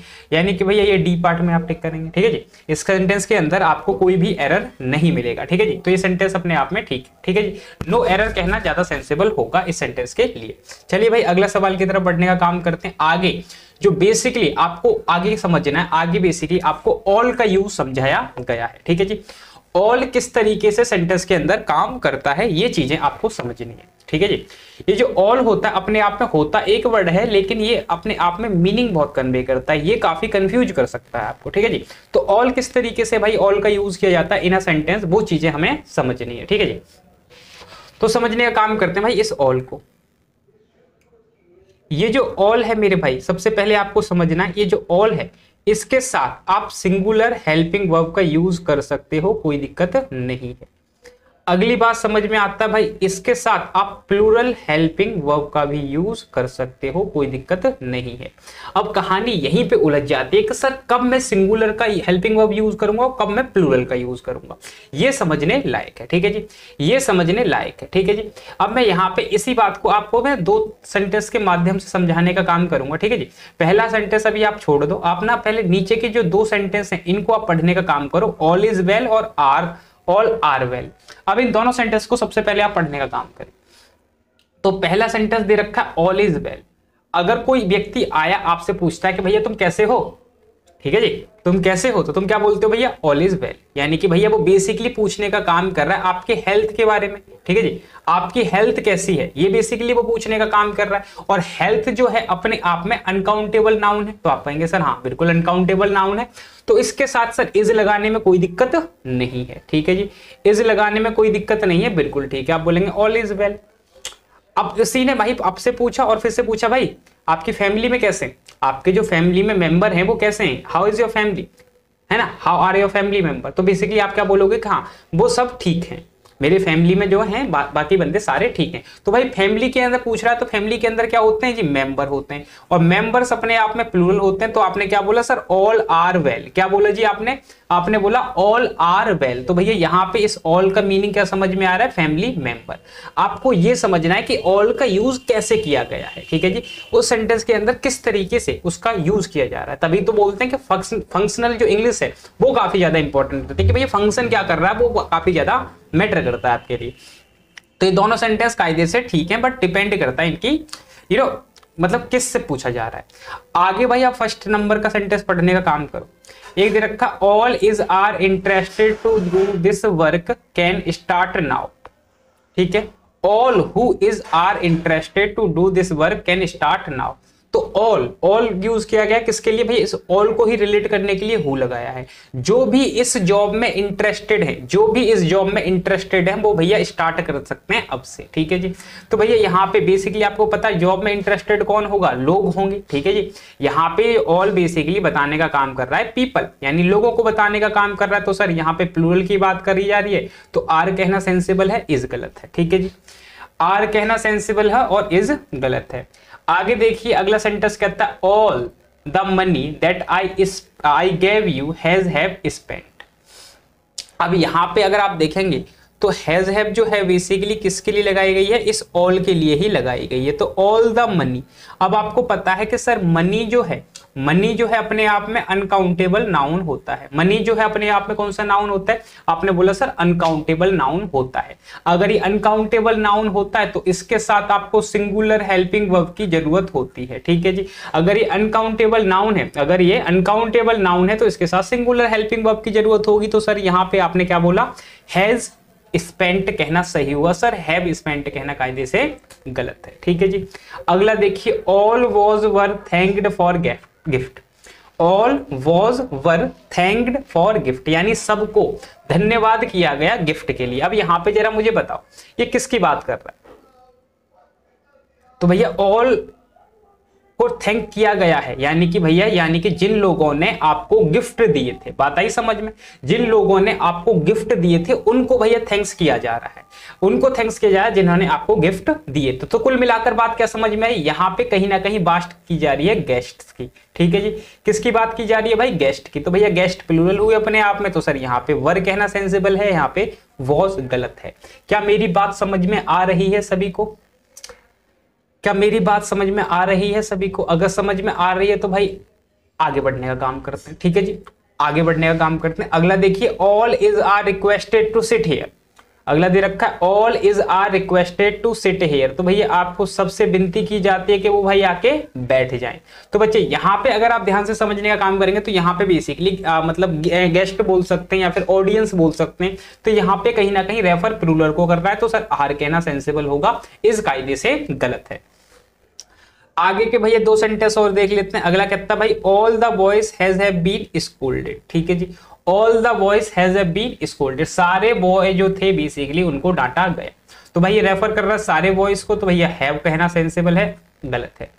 आगे दे रखा है भाई all I need is our music. अब भैया इसको जो जरूरत है, कभी आपको पता होगा कि भाई आपको छोटी सी बात पढ़ाई गई थी कि कभी कभी ना सब्जेक्ट कॉम्प्लीमेंट होता है। जैसे आपको देयर देखा है आपने, अब मैं दो सेंटेंस देता हूं, देयर आ बॉय, एक दिया मैंने आपको देयर डैश बॉयज, ठीक है।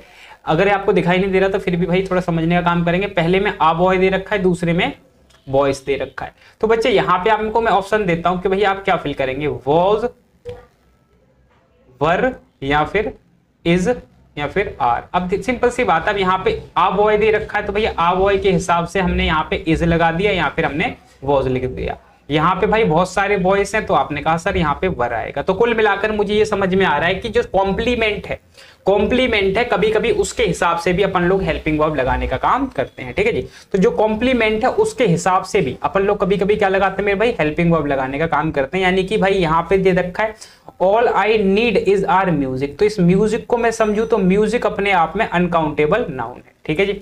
म्यूजिक अपने आप में कौन सा नाउन है, तो आप कहेंगे सर जो म्यूजिक है वो कहीं ना कहीं अनकाउंटेबल नाउन है, और अनकाउंटेबल नाउन के साथ हमेशा हम सिंगुलर हेल्पिंग वर्ब का यूज करते हैं, ठीक है जी। अनकाउंटेबल नाउन के साथ हम किसका यूज करते हैं, आपने बोला सर सिंगुलर हेल्पिंग वर्ब का यूज करते हैं। तो सर यहाँ पे आपको कहीं ना कहीं इज का यूज करना चाहिए था, ठीक है जी। किसका यूज करना चाहिए था मेरे भाई, इज का यूज करना चाहिए था। तो भैया आपका जो इज है करेक्ट है यहाँ पे, और आर आपका गलत है, क्योंकि यहाँ पे एज अनकाउंटेबल नाउन की तरह ऑल का प्रयोग किया गया है, ठीक है जी। तो ऑल की छोटी छोटी बातें आपने समझने का काम करी। तो मेरे भाई यहाँ पे अगर आप समझेंगे तो यही चीजें जो है आपके पेपर में काफी ज्यादा हेल्प करती हैं। तो छोटी छोटी चीजें भाई पेपर में ज्यादातर क्वेश्चन ऐसे ही सवालों से बनते हैं, वो डायरेक्ट नहीं पूछेंगे भाई, इसी तरीके से वो सवालों को पूछते हैं। तो ये चीजें आपको कहीं ना कहीं आनी चाहिए। चलिए भाई आगे बढ़ने का काम करते हैं, ठीक है जी। उम्मीद करता हूं भाई सभी को समझ में आया होगा, ठीक है जी। आगे बढ़ने का काम करते हैं भाई। आगे बहुत प्यारी सी कहानी समझाने का काम करूंगा मैं आपको, जिसे हम बोलते हैं इंट्रोगेटिव प्रोनाउन, ठीक है जी। आगे बहुत ही अच्छे से प्रोनाउन आपको समझाने का काम करेंगे भाई, जिन्हें हम बोलते हैं इंट्रोगेटिव प्रोनाउन। अब बच्चे इंट्रोगेटिव प्रोनाउन क्या होते हैं, ठीक है ना। इंट्रोगेटिव प्रोनाउन बेसिकली वो प्रोनाउन होते हैं, इंट्रोगेटिव प्रोनाउन बेसिकली वो प्रोनाउन होते हैं जो बेसिकली क्वेश्चन पूछने का काम करते हैं, ठीक है जी। जो बेसिकली क्या करने का काम करते हैं, आपने बोला सर जो क्वेश्चन पूछने का काम करते हैं उन्हें बेसिकली हम इंट्रोगेटिव प्रोनाउन बोलते हैं। तो एक तो हु होता है, एक हुम होता है और एक विच होता है, ठीक है। जैसे मैं आपके सामने बोलने का काम करूं, मैंने बोला जैसे मैंने बोला रामा किल्ड रावणा, ठीक है जी। रामा किल्ड रावणा। तो भाई इसका अगर मैं क्वेश्चन बनाने का काम करूं, अगर मैं इसी सेंटेंस का क्वेश्चन बनाने का काम करूं तो बोलूंगा हु किल्ड रावणा, ठीक है जी। हु किल्ड रावणा, तो रावणा को किसने मारा। तो ये कहीं ना कहीं इसकी जगह पे यूज किया जा रहा है, कहीं ना कहीं सब्जेक्टिव केस बनने का काम कर रहा है। अगर मैं इसका देखना चाहूं तो मैं बोलूंगा whom did रावणा रामा, ठीक है ना, रामा किल। तो भाई इसका आंसर आप जो देंगे वो होम का आंसर मिलेगा, यानी कि रावणा, ठीक है ना। होम डिड रामा किल, रामा ने किसको मारा, आप बोलेंगे सर रावणा। तो ये कहीं ना कहीं ऑब्जेक्टिव केस बनने का काम करेगा।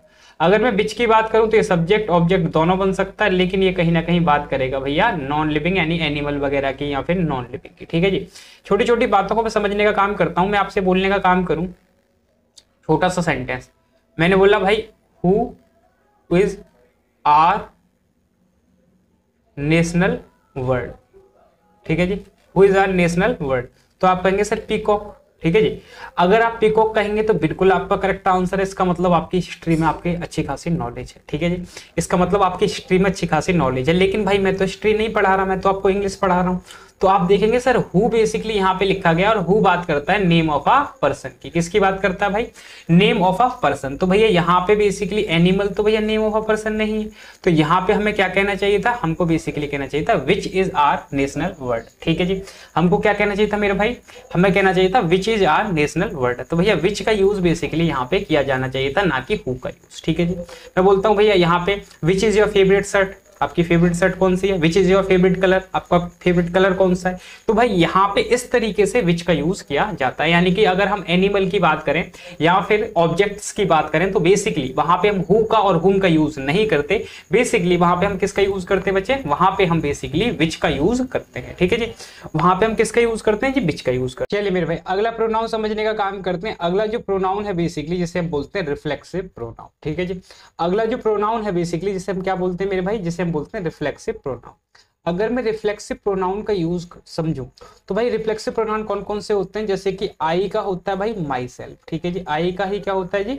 My self. ठीक है जी, वी का होता है आर सेल्फ। ठीक है जी, यू का होता है योर सेल्फ और योर सेल्फ। दो होते हैं भाई, सबसे ज्यादा कंफ्यूज यही करेंगे इसका मतलब। ठीक है जी, आगे दे रखा है हिम सेल्फ, हर सेल्फ। ठीक है जी, सी का होता है, दे का होता है देम सेल्फ और इट का होता है इट सेल्फ। ठीक है जी, तो सबसे पहले आपको यह समझना होगा कि रिफ्लेक्सिव प्रोनाउन क्या होते हैं, किस तरीके से यूज किए जाते हैं।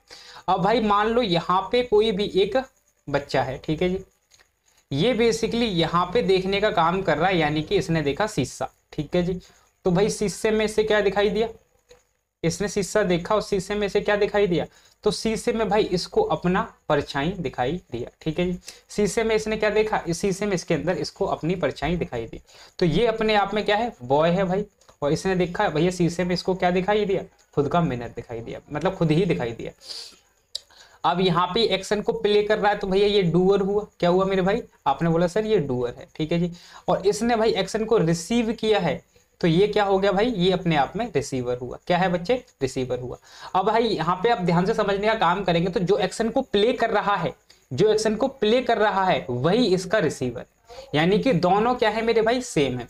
तो जब भी हमारे सब्जेक्ट और ऑब्जेक्ट सेम होते हैं ऐसी जगह पे हम किसका यूज करते हैं? ऐसी जगह पे हम रिफ्लेक्सिव प्रोनाउन का यूज करते हैं। फिर से बोलने का काम करता हूं मैं, जब भी हमारे सब्जेक्ट और ऑब्जेक्ट दोनों सेम पर्सन होते हैं, ठीक है जी, तो हम किसका यूज करते हैं? रिफ्लेक्सिव प्रोनाउन का यूज करते हैं। जैसे यहाँ पे एक जो सेंटेंस दे रखा है, यहाँ पे दे रखा भाई it is used when doer और रिसीवर आर सेम पर्सन। ठीक है, जब क्या हो? रिसीवर और डूअर दोनों सेम पर्सन हो तो उसे हम बेसिकली क्या कहेंगे? उसे हम बेसिकली कहेंगे भाई रिफ्लेक्सिव प्रोनाउन। ऐसी जगह पे हम यूज करते हैं।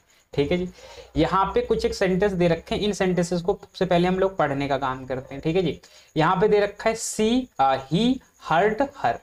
अब बच्चे यहाँ पे ही हर्ट्स हर अगर आप देखेंगे या फिर हर्ट हर जो भी है आपका, ठीक है जी, तो यहाँ पे ही जो है, ही अपने आप में एक डिफरेंट सब्जेक्ट है।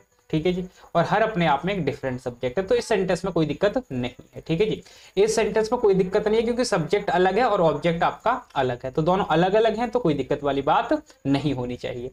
आगे लिखा है आई नो हर, तो आई अलग है, डूअर हो गया भाई आई, और हर अपने आप में रिसीवर है, तो दोनों अलग अलग हैं। अगर दोनों अलग अलग हैं तो अपने आप में ये क्या है मेरे भाई? कोई दिक्कत वाली नहीं बात है, सेंटेंस में बिल्कुल ठीक है। आगे दे रखा है भाई आई टीच मी, मैं मुझे पढ़ाता हूं। ये वाली बात क्या सेंसिबल होगी? कहना मैं आपसे बोलूं मैं मुझे पढ़ाता हूं तो आप कहेंगे सर ये वाली बात सेंसिबल नहीं है। आई और मी दोनों अपने आप में सेम पर्सन है। ठीक है जी, तो भाई इसकी जरूरत नहीं है, फिर आपको यहाँ पे माई सेल्फ का यूज करना होगा। ठीक है जी, आपको किसका यूज करना होगा जी? आपको बेसिकली यहाँ पे माई सेल्फ का यूज करना होगा, क्योंकि यहाँ पे हमें सब्जेक्ट और ऑब्जेक्ट दोनों सेम मिलने का काम किया है। आगे लिखा है भाई we talked to us, we talked to us, तो बी अपने आप में एक डिफरेंट सब्जेक्ट है और अस अपने आप में एक डिफरेंट सब्जेक्ट है। तो भाई यहाँ पे हमें आर सेल्फ्स बोलना होगा, ठीक है जी। हमें क्या बोलना होगा मेरे भाई, यहाँ पे हमको आर सेल्फ्स बोलना होगा, क्योंकि बी और अस अपने आप में सेम पर्सन है। अगर ये दोनों सेम पर्सन है तो यहाँ पे भाई रिफ्लेक्सिव प्रोनाउन का यूज किया जाएगा। आगे लिखा है भाई सी पनिश्ड हर, तो भाई आपको एक बात समझ में आएगी सर ये दोनों पर्सन बेसिकली सेम हो रहे हैं, तो सर यहाँ पे आपको हर सेल्फ का यूज करना चाहिए था, ठीक है जी। बट बच्चे यहाँ पे अगर आप ध्यान से समझेंगे तो हर भी अपने आप में ठीक है, हर में भी कोई दिक्कत नहीं है। अब मान लो कोई एक लड़की है, उसने किसी दूसरी लड़की को सजा दी, पॉइंट टू बी नोटेड, अगर कोई लड़की है उसने किसी दूसरी लड़की को सजा दी तो सी पनिश्ड हर कहने में कोई बुराई नहीं है, सी पनिश्ड हर कहने में कोई बुराई नहीं है, यानी भैया उसने उसको सजा दी, मैं बोलता हूं हिंदी में उसने उसको सजा दी, तो भैया यहाँ पे हर कहने में कोई दिक्कत नहीं है, ये अलग है और ये अलग है। लेकिन भाई ये दोनों एक ही हैं तो फिर आपको हर सेल्फ कहना होगा। तो कुल मिलाकर बात ये समझ में आती है कि दोनों ही ठीक है, डिपेंड करता है सिचुएशन के अकॉर्डिंग, ठीक है जी। बट पेपर में इस तरीके से सवाल बिल्कुल भी नहीं आएगा, बिल्कुल भी घबराने की जरूरत नहीं है, ठीक है जी। पेपर में ऐसा नहीं पूछता, ठीक है जी। आगे सवाल देखिए, आगे देखा है यू टॉक टू यू, तुम तुमसे बात करते हो या तुम खुद से बात करते हो, तो आप कहेंगे sir you talk to you गलत हुआ जी, योर सेल्फ होगा। तो यहाँ पे क्या बोलेंगे जी, यहाँ पे बोलेंगे योर सेल्फ, ठीक है मेरे भाई। कोई दिक्कत परेशानी दिक्कत? अब आप कहेंगे सर यहाँ पे यू योर सेल्फ लिखा है, सर योर सेल्फ नहीं आ सकता जी, बिल्कुल नहीं आ सकता। क्यों नहीं आ सकता ये सीखेंगे हम थोड़ा सा बाद में, तब तक के लिए आप देखते रहें मेरी क्लास। आगे भाई देखने का काम करते हैं, आगे दे रखा भाई आई टॉट देम, ठीक है जी, आई टॉट देम। तो भाई आई अलग है, आप कहेंगे सर आई बिल्कुल अलग है, देम अलग है, कोई दिक्कत वाली बात नहीं है, ठीक है जी। आगे लिखा है भाई you all do your work your self, तो सर यू दे रखा है, बिल्कुल सेम पर्सन है सर, तो अपने आप में ये ठीक होना चाहिए, ठीक है जी। ये अपने आप में क्या होना चाहिए, ठीक होना चाहिए। तो आप कहेंगे सर ये अपने आप में ठीक है, बट ऐसी बात नहीं है मेरे बच्चे। यहाँ पे अगर आप देखेंगे तो योर सेल्फ दे रखा है सर, यहाँ पे यू ऑल दो से ज्यादा है, अगर एक से ज्यादा होता है तो मेरे भाई यहाँ पे आपको योर सेल्फ लगाना चाहिए था, यहाँ पे योर सेल्फ गलत है, आपको यहाँ पे योर सेल्फ्स कहना होगा, क्योंकि एक से ज्यादा है। अगर एक से ज्यादा होते तो वहां पे हमें सेल्फ्स लगाना होता है। कुल मिलाकर बात ये समझ में हमें आती है। ये हो गई भाई छोटी सी बात, ठीक है ना, ये इसका बेसिक यूज हो गया। अब इसका आगे समझने का काम करते हैं मेरे भाई, आगे समझने का काम करते हैं। मैं एक दो सेंटेंस आपके सामने लिखता हूं और समझने का काम करते हैं। जैसे मैं आपके सामने सेंटेंस लिखता हूं, we enjoyed in the party, ठीक है जी, we enjoyed in the party। एक लिखा मैंने भाई we enjoyed the cake, एक लिखा मैंने आपके सामने, मैंने लिखा यहां पे I killed a snake, एक लिखा मैंने I killed in a forest, ठीक है बच्चे। तो यहाँ पे मैंने 4 सेंटेंस लिखे। इससे पहले कि मैं 4 सेंटेंस को समझाऊं उससे पहले छोटी सी बात मैं आपको बताना चाहूंगा कि भाई जो हमारी वर्ब होती है ना, जो आपको वर्ब पढ़ाई जाती है, ठीक है जी, वर्ब एडवांस से थोड़ा सा ले लिया है लेकिन समझाना पड़ेगा यहाँ पे, ठीक है जी। वर्ब एडवांस में इसको हम और अच्छी तरीके से समझाएंगे, ठीक है जी। तो यहाँ पे जो वर्ब होती है ना भाई, इनको हमने 2 जगह बांट रखा है, एक तो होती है ट्रांजिटिव वर्ब और एक होती है आपकी इंट्रांजिटिव वर्ब, ठीक है जी। ट्रांजिटिव वर्ब वो वर्ब होती है जिनके पास अपना ऑब्जेक्ट होता है, ठीक है मेरे भाई। ट्रांजिटिव वर्ब वो होती है जिनके पास अपना ऑब्जेक्ट होता है, और इंट्रांजिटिव वर्ब वो होती है जिनके पास अपना ऑब्जेक्ट नहीं होता, ठीक है जी। जिनके पास अपना ऑब्जेक्ट नहीं होता उन्हें हम बोलते हैं इंट्रांजिटिव, और ट्रांजिटिव वर्ब वो होती है जिनके पास अपना ऑब्जेक्ट होता है। इतनी बात समझ में आई भाई। अब ऑब्जेक्ट को पहचानने के लिए आप क्वेश्चन पूछ सकते हैं व्हाट से, और क्वेश्चन पूछ सकते हैं आप होम से, ठीक है जी। आप क्वेश्चन पूछ सकते हैं जी व्हाट से, और या फिर आप क्वेश्चन पूछ सकते हैं होम से। ये अपने आप में ट्रांजिटिव वर्ब की बात होती है। अगर मैं इंट्रांजिटिव वर्ब की बात करूं तो क्वेश्चन आप पूछेंगे बेसिकली व्हेन, वेयर, इनसे अगर आंसर देगा तो वो अपने आप में इंट्रांजिटिव वर्ब होती है। तो कुल मिलाकर अगर मैं देखूं तो भाई ट्रांजिटिव जो वर्ब है बेसिकली, ठीक है जी, ट्रांजिटिव जो वर्ब है बेसिकली, अगर इसके बाद आपका ऑब्जेक्ट नहीं दे रखा तो भाई वहां पे आप रिफ्लेक्सिव प्रोनाउन का यूज कर सकते हैं। किसका यूज कर सकते हैं मेरे भाई, वहां पे आप रिफ्लेक्सिव प्रोनाउन का यूज कर सकते हैं। एक बार मैं ऊपर वाले सेंटेंस को पढ़ने का काम करता हूं। यहाँ पे दे रखा है we enjoyed in the party, तो भैया ये वी इंजॉयड ये अपने आप में भैया कहीं ना कहीं पूछेगी भाई वी इंजॉयड व्हाट, ठीक है जी, ये पूछेगी we enjoyed what, in the party, हमने पार्टी में एंजॉय किया। अब यहाँ पे ऐसा नहीं है ये सेंटेंस कहीं ना कहीं अधूरा है। मैंने बोला हमने पार्टी में एंजॉय किया, तो आप कहोगे सर पार्टी में क्या एंजॉय किया, मैं बोलता पार्टी में मैंने केक को एंजॉय किया, पार्टी में मैंने म्यूजिक को एंजॉय किया, तो बात सेंसिबल थी। लेकिन अगर मैं बोलता हूं we enjoyed in the party, तो यहाँ पे ये बात सेंसिबल नहीं है। तो मेरे भाई यहाँ पे आपको एक रिफ्लेक्सिव प्रोनाउन का यूज करना होगा, यानी बी के बाद भाई यहाँ पे हमें आर सेल्फ लगाना चाहिए था वी के हिसाब से, we enjoyed our self in the party. अगला सेंटेंस भैया ये अपने आप में सब्जेक्ट है, वी एंजॉयड, एंजॉय अपने आप में भाई ट्रांजिटिव वर्ब है, वी एंजॉयड व्हाट, आपने बोला केक, तो भैया केक अपने आप में ऑब्जेक्ट बनने का काम कर रहा है, यानी कि यहाँ पे हमें किसी भी रिफ्लेक्सिव प्रोनाउन की जरूरत नहीं है। अगला सेंटेंस देखा भाई, I killed a snake, I killed what, I killed what, तो आप कहेंगे sir I killed a snake, तो अपने पास ऑब्जेक्ट है भैया, किसी भी रिफ्लेक्सिव प्रोनाउन की जरूरत नहीं है। आगे लिखा I killed in a forest, मैंने फॉरेस्ट में जाके मार दिया, मैं बोलता हूं भैया मैंने फॉरेस्ट में जाके मार दिया, तो आप कहेंगे सर क्या मार दिया, क्या मार दिया सर, ये तो हमें पता नहीं है ना, तो भैया यहाँ पे पता नहीं है, तो फिर से हमें reflexive pronoun I killed myself, ठीक है जी, I killed myself in the forest, ठीक है जी। तो भैया आपको छोटी सी बात समझनी है कि भैया ये जो वर्ब लिखी है आपके सामने, ठीक है जी, ये जो वर्ब लिखी है आपके सामने, एंजॉय हो गया, एब्सेंट होगा, प्रिपेयर हो गया, प्रेजेंट हो गया, किल हो गया, अवेल हो गया, इंट्रोड्यूस हो गया, इनके बाद बेसिकली आपको रिफ्लेक्सिव प्रोनाउन का यूज करना है अगर ऑब्जेक्ट नहीं दे रखा, ठीक है जी। इनके बाद आपको किसका यूज करना है, आपको रिफ्लेक्सिव प्रोनाउन का यूज करना है अगर ऑब्जेक्ट नहीं दे रखा। अगली बात समझ में आती है, इंट्रांजिटिव वर्ब जैसे कि सेव हो गया, कीप हो गया, रिलैक्स हो गया, रिमेंबर हो गया, टर्न हो गया, बिहेव हो गया, गो हो गया, कम हो गया, ये जो वर्ब है इनके बाद ऑब्जेक्ट दे रखा हो या ना दे रखा हो, अपन लोगों को भैया किसी भी रिफ्लेक्सिव प्रोनाउन की जरूरत नहीं है, ठीक है जी। अपन को भाई बेसिकली इंट्रांजिटिव वर्ब के बाद किसी भी प्रोनाउन की जरूरत नहीं है रिफ्लेक्सिव, ठीक है जी, तो ये सिंपल सी बात हो जाती है, ठीक है जी। अब आगे इसी के बेसिस पे कुछ एक क्वेश्चंस आपको देखने को मिलेंगे भाई, उनकी एक्सरसाइज आपको कंप्लीट करनी है। तो भाई यहाँ पे कुछ एक सेंटेंस दे रखे हैं, एक बार पढ़िए और बताइए मेरे भाई किस पार्ट में आपका एरर है और क्या एरर है। पहला कहता है the boy introduced before the student and the principal, तो भैया ये जो बॉय है अपने आप में इस सेंटेंस का जी सब्जेक्ट है, ठीक है जी, ये जो बॉय है अपने आप में क्या है जी, सब्जेक्ट है इस सेंटेंस का, ठीक है जी। इंट्रोड्यूस अपने आप में वर्ब है। आगे भाई दे रखा है before the student and the principal, principal और स्टूडेंट के सामने भैया उसने इंट्रोड्यूस कर दिया।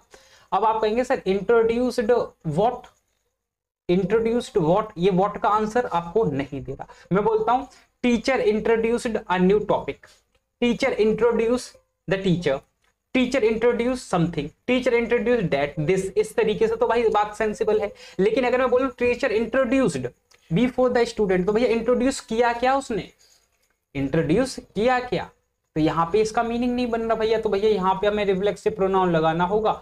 तो बॉय के हिसाब से आपको कहीं ना कहीं हिमसेल्फ कहना चाहिए था, ठीक है जी। The boy introduced himself before the student and the teacher, तो भैया आपका एरर है वो कहीं ना कहीं ए पार्ट में है, ठीक है जी। आपका जो एरर है वो कहीं ना कहीं मेरे भाई किस पार्ट में है, आपने बोला सर ए पार्ट में है, क्योंकि इंट्रोड्यूस के बाद कुछ ना कुछ आना चाहिए था, तो इंट्रोड्यूस के बाद कुछ ना कुछ आना चाहिए था, तो ए पार्ट में आपका एरर है। अगला सवाल देखिए और बताइए, कहता है जी the girl prepared the tea for the guest yesterday, बताइए द गर्ल अपने आप में सब्जेक्ट है, वर्ब हो गई अपने आप में प्रिपेयर्ड, प्रिपेयर्ड व्हाट, आपने बोला टी, तो टी भैया कहीं ना कहीं आपका ऑब्जेक्ट है। टी अपने आप में क्या है मेरे भाई, टी अपने आप में ऑब्जेक्ट है, तो यानी कि भाई ये जो वर्ब है इसके बाद ऑब्जेक्ट दे रखा है, ठीक है जी, डायरेक्ट ऑब्जेक्ट है हमारे पास, तो कोई भी दिक्कत नहीं है, डी पार्ट में आप टिक करेंगे, ठीक है जी। तो आप किस में टिक करेंगे जी, आप डी पार्ट में टिक करेंगे, क्योंकि इस सेंटेंस के अंदर कोई भी एरर नहीं है। अगला दे रखा भाई, अगला सवाल समझने का काम करते हैं। अगला दे रखा है she enjoyed during the show, no error, बताइए she enjoyed during the show, तो भैया सी enjoyed what, अगर आप देखें यहाँ पे अगर मैं बोल दूं सी enjoyed the show तो बिल्कुल बात सेंसिबल है, या फिर ड्यूरिंग को हटा दूं मैं तो बात बिल्कुल सेंसिबल है। लेकिन मेरे भाई अगर आप ध्यान से समझेंगे सी enjoyed what का आंसर आपको नहीं मिल रहा सर, यहाँ पे कहीं ना कहीं आपको enjoy के बाद हर सेल्फ लगाना होगा, ठीक है जी। She enjoyed herself during the show, यानी आप बी पार्ट में टिक करेंगे जी, B will be the correct answer, ठीक है जी। यहाँ पे आपको हर सेल्फ की कहीं ना कहीं जरूरत है, ठीक है जी। आपको किसकी जरूरत है बच्चे, आप बोलेंगे सर यहाँ पे कहीं ना कहीं हर सेल्फ की जरूरत है। अगला सवाल देखिए और बताइए, कहता I adjusted with chair in the office, I adjusted with chair in the office. मैंने भैया चेयर में मतलब एडजस्ट कर लिया with chair in the office. अगर मैं देखूं यहाँ पे इस विद को हटा दूं, अगर इस सेंटेंस को मैं विद को हटा दूं तो भाई कोई दिक्कत वाली बात नहीं है। आई एडजस्टेड द चेयर, मैंने चेयर को एडजस्ट किया, कोई दिक्कत नहीं है जी। अगर यहाँ पे विद दे रखा है तो भैया ये प्रीपोजिशन है, भैया यहाँ पे डायरेक्ट ऑब्जेक्ट नहीं मिला इसे, तो भैया यहाँ पे I adjusted myself with the chair कहना सेंसिबल होगा। बी पार्ट में आपको कहीं ना कहीं एरर को मार्क करना पड़ेगा। अगला दे रखा है द विक्टिम, अगला दे रखा है the victim presented the fact before the जज। द विक्टिम प्रेजेंटेड व्हाट, तो व्हाट का आंसर दिया, व्हाट का आंसर दिया मेरे भाई कहीं ना कहीं फैक्ट ने। अगर फैक्ट ने आंसर दिया है तो अपने आप में ठीक है जी, कोई एरर नहीं है। अगला दे रखा है the victim presented before the जज फॉर द कन्फेशन, ठीक है जी। तो भैया विक्टिम प्रेजेंटेड, क्या प्रेजेंट किया उसने, भैया नहीं दे रखा तो आपको हिमसेल्फ अपनी तरफ से लगाना होगा, ठीक है जी। आपको क्या लगाना होगा जी, आपको अपनी तरफ से हिमसेल्फ लगाना होगा। मैं उम्मीद करता हूं कि भाई आपको रिफ्लेक्सिव प्रोनाउन का सही से यूज समझ में आया होगा, ठीक है जी। रिफ्लेक्सिव प्रोनाउन का सही से यूज आपको समझ में आया होगा। एक भाई इसी से हिसाब से होते हैं इम्फेटिक प्रोनाउन, जो कि इम्फेसिस करने का काम करते हैं। इम्फेटिक प्रोनाउन क्या होते हैं, उनकी अरेंजमेंट जनरली स्टार्टिंग में रहती है, जैसे कि I myself went there, I myself went there, मैं खुद वहां गया, तो यहाँ पे इम्फेसिस कर रहा है यानी जोड़ दे रहा है इस आई को, ठीक है जी। तो इस तरीके से भाई बेसिकली हम क्या नाम है इम्फेटिक प्रोनाउन को यूज करते हैं, है ना। रिफ्लेक्सिव प्रोनाउन इम्फेक्टिव प्रोनाउन में ज्यादा कुछ फर्क है नहीं, बस थोड़ा सा इम्फेसिस करने का वो काम करता है, ठीक है जी। ये जो मैंने पॉइंट करा है ना आपको, ये जो वर्ब वगैरह, ये पॉइंट आपको याद रखना है, इससे सवाल बनता है, ठीक है जी, इससे सवाल बनता है, तो ये पॉइंट आपको याद रखने। चलिए भाई आगे बढ़ने का काम करते हैं। वैसे जनरली इसे 2-3 मिनट में निपटा देते हैं, ठीक है ना। जनरली क्या होता है 2-3 मिनट में इसको निपटा देते हैं भैया और खत्म कर देते हैं। लेकिन मेरे भाई यहाँ पे हमें डिटेल्ड में पढ़ रहे हैं, तो भाई वन शॉट आपको सोल्यूशन मिल रहा है, तो भाई आपकी लॉन्ग वीडियो बेशक हो जाएगी, लेकिन अगर आपने इसको पूरा कंप्लीट देख लिया तो मेरे भाई अगर आप कोई भी किताब उठा लेंगे ना, आप कोई भी किताब उठा लेंगे किसी भी टीचर की, आप उसको पूरा सॉल्व कर पाएंगे अगर आप इस तरीके से मेरे भाई, अगर आपने इस वीडियो को पूरा देखा है तो। चलिए भाई आगे बढ़ने का काम करते हैं। आगे बहुत ही प्यारी सी बात आपको समझाई जा रही है मेरे भाई। अगला जो प्रोनाउन है, जो कि हमारा लास्ट प्रोनाउन भी है, सबसे इंपॉर्टेंट प्रोनाउन यही होता है जनरली, ठीक है जी। सबसे इंपॉर्टेंट प्रोनाउन मेरे भाई यही होता है आपका, ठीक है, जिसे हम बोलते हैं रिलेटिव प्रोनाउन। जिसे हम क्या बोलते हैं मेरे भाई, जिसे हम बोलते हैं रिलेटिव प्रोनाउन। अब रिलेटिव प्रोनाउन क्या होते हैं भाई, रिलेटिव प्रोनाउन आप तो समझ में आ ही रहा होगा भैया, रिलेट करने का काम करने का, ठीक है जी। क्या करेगा जी, रिलेट करने का काम ही जनरली करेगा। जैसे मैं एक सेंटेंस लेता हूं यहाँ पे, जैसे मैंने लिया I know a boy who is intelligent, ठीक है जी। अब यहाँ पे अगर आप देखेंगे आई नो अ बॉय, मैं एक लड़के को जानता हूं, ठीक है जी, मैं एक लड़के को जानता हूं। तो भैया मैं एक लड़के को जानता हूं हु इज इंटेलिजेंट, जो कि क्या है मेरे भाई इंटेलिजेंट। अभी जो हु बेसिकली रिलेट कर रहा है इस बॉय को, ठीक है जी। हु किसको रिलेट कर रहा है मेरे भाई, हु रिलेट कर रहा है इस बॉय को, और हु के हिसाब से यहाँ पे मतलब बॉय के हिसाब से यहाँ पे हु आया है, और हु के आगे इज इंटेलिजेंट, यानी ये हेल्पिंग वर्ब भी कहीं ना कहीं इसी के हिसाब से लगाई गई है, ठीक है जी। तो छोटी सी बात आपको समझ में आई, रिलेटिव प्रोनाउन अपने से पहले आने वाले नाउन या प्रोनाउन को रिलेट करते हैं। अब इसी को भाई जिसको रिलेट किया जा रहा है ना, उसको एक नाम से जानते हैं, मैं बता देता हूँ फिर बाद में आपको दिक्कत होती है। इसी को नाम को बोलते हैं हम एंटीसीडेंट, ठीक है जी। इसे हम क्या बोलते हैं मेरे भाई, इसे हम बोलते हैं एंटीसीडेंट। एंटीसीडेंट का मतलब क्या होता है, यानी कि जिसको रिलेट किया जा रहा है वो नाउन हो सकता है या फिर वो प्रोनाउन हो सकता है, उसी को हम क्या बोलेंगे भाई एंटीसीडेंट बोलेंगे। इस बात को आपको समझ लेना है, ठीक है जी।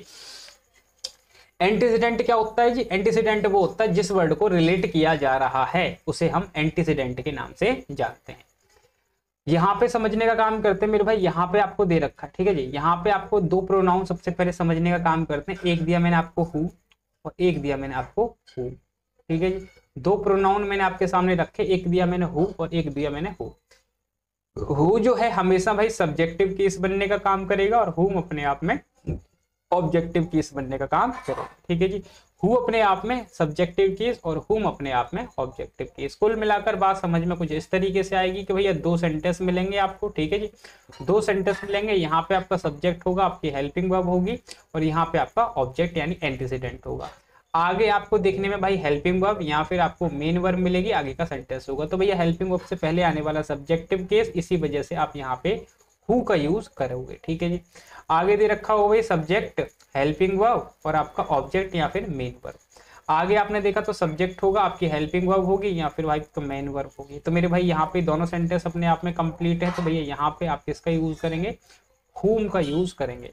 और ये दोनों ही रिलेट करने का काम करेंगे नेम ऑफ अ पर्सन। ठीक है जी, नेम ऑफ अ पर्सन यानी भैया लोगों को रिलेट करने का काम करेंगे। ठीक है जी, लोगों को रिलेट करने का काम करेंगे। ठीक है जी। आगे आप यहाँ पे देखेंगे तो क्वेश्चन नंबर 1 को देखिए और बताइए भैया क्या हु आएगा या फिर हुम आएगा। Riya was a girl dash I appreciated yesterday. ठीक है जी। तो यहाँ पे आपने देखा जी रिया अपने आप में सब्जेक्ट है, ये बिल्कुल है। ये अपने आप में ये हेल्पिंग वर्ब है या फिर आप इसे लिंकिंग वर्ब बोल सकते हैं।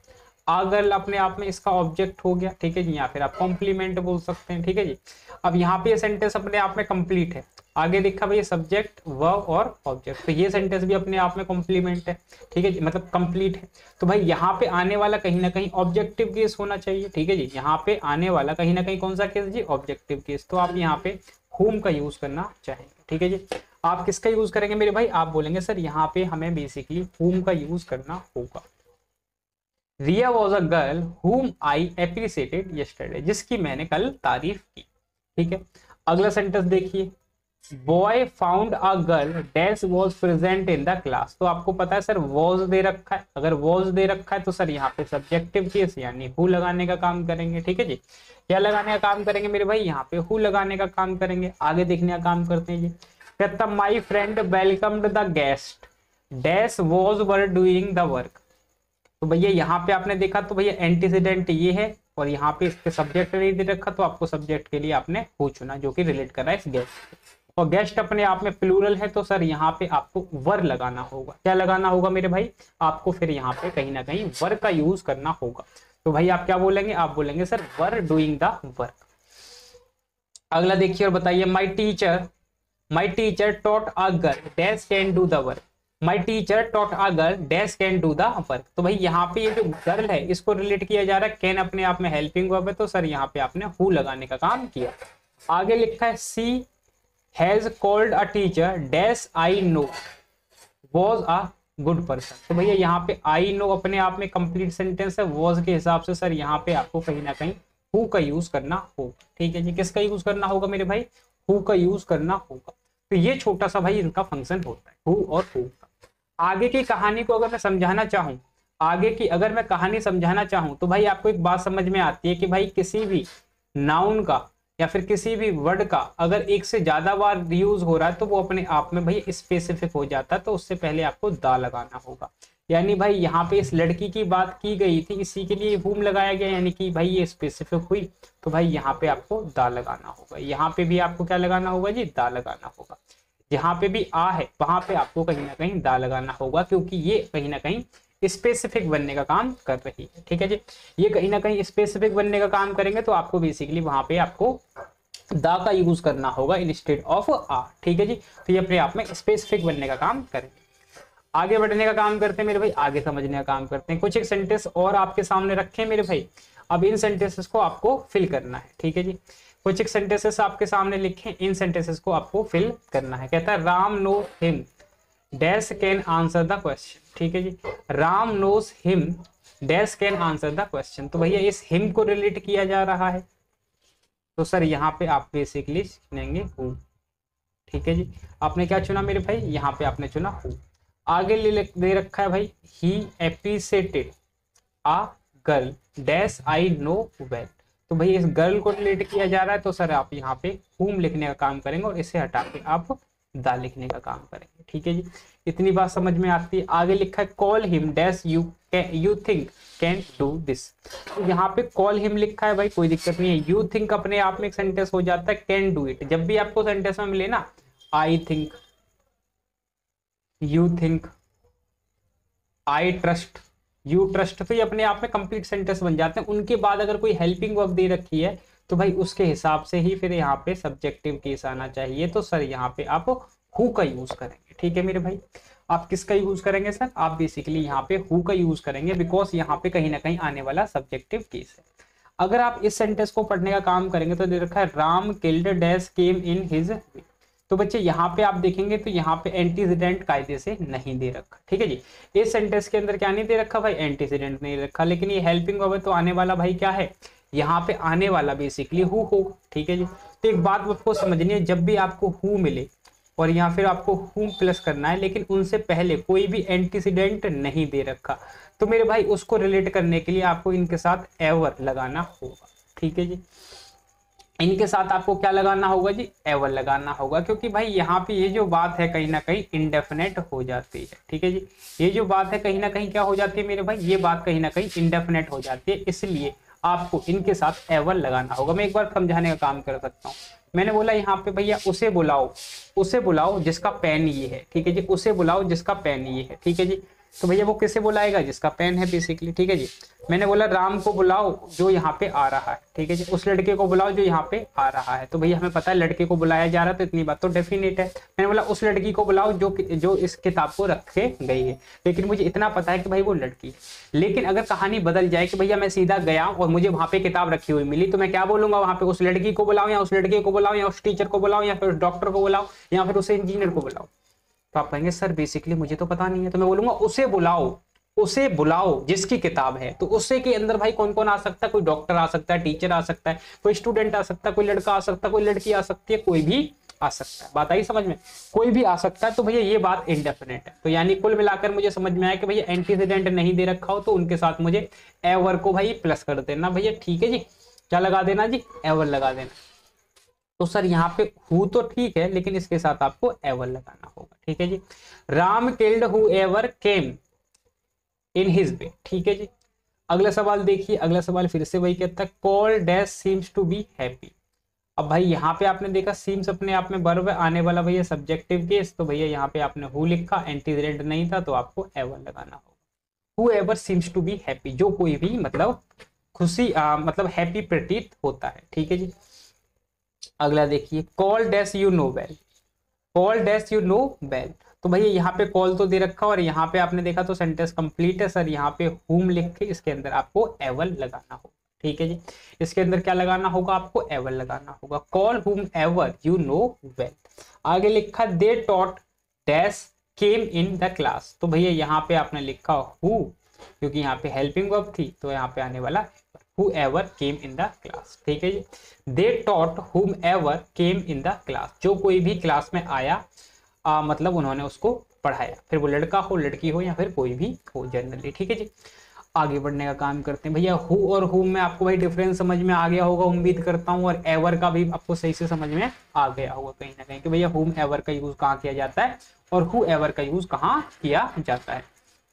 चलिए जी आगे देखिए भैया, एक सेंटेंस पढ़ लीजिए पहले। तो एक सेंटेंस आपको प्रैक्टिस के लिए दे रखा है, इस सेंटेंस को पढ़िए और बताइए भाई इस सेंटेंस के अंदर आप क्या एरर मार्क करना चाहेंगे। कहता है he called the boy whom I know had come late. तो बच्चे आप देखेंगे यहाँ पे सर, यहाँ पे कहीं ना कहीं दे रखा है, क्या दे रखा है, होम दे रखा है। आई नो अपने आप में भैया ये कंप्लीट सेंटेंस है। हेड, क्या भैया इसका सब्जेक्ट ये है, नहीं जी। क्या इसका सब्जेक्ट ये है, क्या इसका सब्जेक्ट ये है, तो आप कहेंगे सर नहीं, यही इसका सब्जेक्ट है। तो सर सब्जेक्टिव केस में लिखो ना इसे, अगर सब्जेक्ट है तो इसको सब्जेक्टिव केस में लिखो। तो यहाँ पे आपको क्या कहना होगा, आपको यहाँ पे कहीं ना कहीं हु कहना होगा, ठीक है जी। आगे बढ़ने का काम करेंगे भाई, आगे के सवालों को हमें डील करना है। चलिए जी आगे बढ़ने का काम करते हैं भाई, आगे कुछ एक सवालों को समझने का काम करते हैं, ठीक है जी। यहाँ पे कहता है this is the boy dash I know well. तो भाई यहाँ पे आपने देखा तो आप कहेंगे this is the boy, sir boy को रिलेट किया जा रहा है, तो सर यहाँ पे कायदे से हुम कहना चाहिए भाई, बिल्कुल दिक्कत वाली बात नहीं है, ठीक है जी।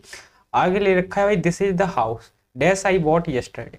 तो आप कहेंगे सर ये ऑब्जेक्ट है, तो यहाँ पे भी आप कहीं ना कहीं हुम का यूज करो। तो फिर भाई यहाँ पे अगर आप देखेंगे तो यहाँ पे एंटीसीडेंट आपका क्या दे रखा है भाई, हाउस दे रखा है, ठीक है जी। तो भाई जब भी आपका एंटीसीडेंट ऑब्जेक्ट हो या फिर आपका कोई भी एनिमल हो, ठीक है जी, एनिमल हो या फिर ऑब्जेक्ट हो, तो उसके लिए ना तो आप हु चुनने का काम करेंगे और ना ही आप हुम चुनने का काम करेंगे। बेसिकली उसके लिए चुनेंगे आप बिच। क्या चुनेंगे मेरे भाई, बेसिकली आप उनके लिए बिच चुनने का काम करेंगे, ठीक है जी। अगला सवाल देखिए, अगला कहता है जी, अगला दे रखा है जी, Kiran met a boy who father brother was a teacher. अब यहाँ पे अगर देखेंगे जो पापा या जिसके पिता, जिसका भाई, ठीक है ना, यहाँ पे ये मीनिंग कन्वे किया जा रहा है, यहाँ पे कहीं ना कहीं पोजीशन बताने का काम किया जा रहा है। तो भैया हु की जगह पे आपको हुज कहना होगा। क्या कहना होगा भाई? हुज। ये पोजीशन बताने का काम करेगा। तो सर यहाँ पे गलत है, आपको इसकी जगह पे हुज कहना चाहिए था। ठीक है जी। अगला देखिए, this is the girl dash dash home was sold yesterday. तो भैया दिस इज द गर्ल, जिसका घर, ठीक है जी, जिसका घर, यहाँ पे भी पोजीशन बताया जा रहा है, तो यहाँ पे आपको हुज लिखना होगा। ठीक है जी। तो कुल मिलाकर एक बात समझ में आती है मुझे कि भाई यहाँ पे आपको कभी कभी सेंटेंस का मीनिंग भी समझना पड़ेगा कि भैया मीनिंग सेंटेंस का कहाँ जा रहा है। ठीक है जी। मीनिंग सेंटेंस का कहाँ जा रहा है, अगर वो आपको पता है तो आप बेसिकली इसका यूज कर सकते हैं। आगे दे रखा है भाई, आगे my friend what a car whose mileage was good, जिसकी माइलेज अच्छी थी। अब यहाँ पे जरा बताओ भैया, कार की माइलेज को यानी इस कार को रिलेट किया जा रहा, तो सर हुज का यूज नहीं किया जा सकता। ये भी अपने आप में नेम ऑफ अ पर्सन को रिलेट करता है। तो भाई इसकी जगह पे आपको विच का यूज करना होगा। और विच का भाई आपको पढ़ाया गया था, विच मतलब आपको पढ़ाया गया था पजेसिव केसेस नाउन में।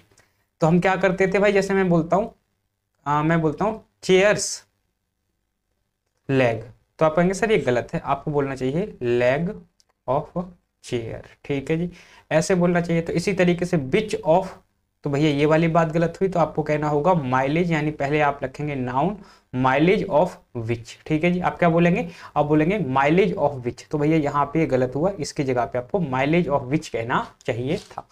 आगे ले रखा भाई, he bought a pen whose ink, भैया हुज इंक नहीं, इंक ऑफ विच। ठीक है जी, ink of which was good. आगे दे रखा है, he sold a bike dash was mine. तो भैया यहाँ पे सीधा इसको रिलेट किया जा रहा है, तो यहाँ पे आप विच लिखेंगे, विच वॉज माइन, और यहाँ पे आपको दा लगाना होगा। ठीक है जी। ये छोटी सी कॉन्सेप्ट आपको समझ में आ गया होगा। आगे बढ़ने का काम करते हैं भाई। चलिए आगे भाई, यहाँ पे समझा रखा है कि भैया डेट का यूज कहाँ कहाँ किया जाता है। ठीक है जी, डेट का यूज कहाँ कहाँ किया जाता है, ये अपना लास्ट हो जाएगा। ठीक है जी।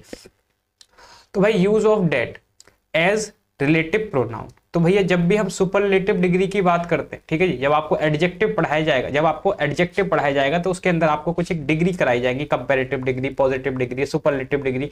तो बेसिकली जो डिग्री होती है ना, उनके साथ हम किसका यूज करते हैं भाई? रिलेटिव प्रोनाउन डेट का यूज करते हैं।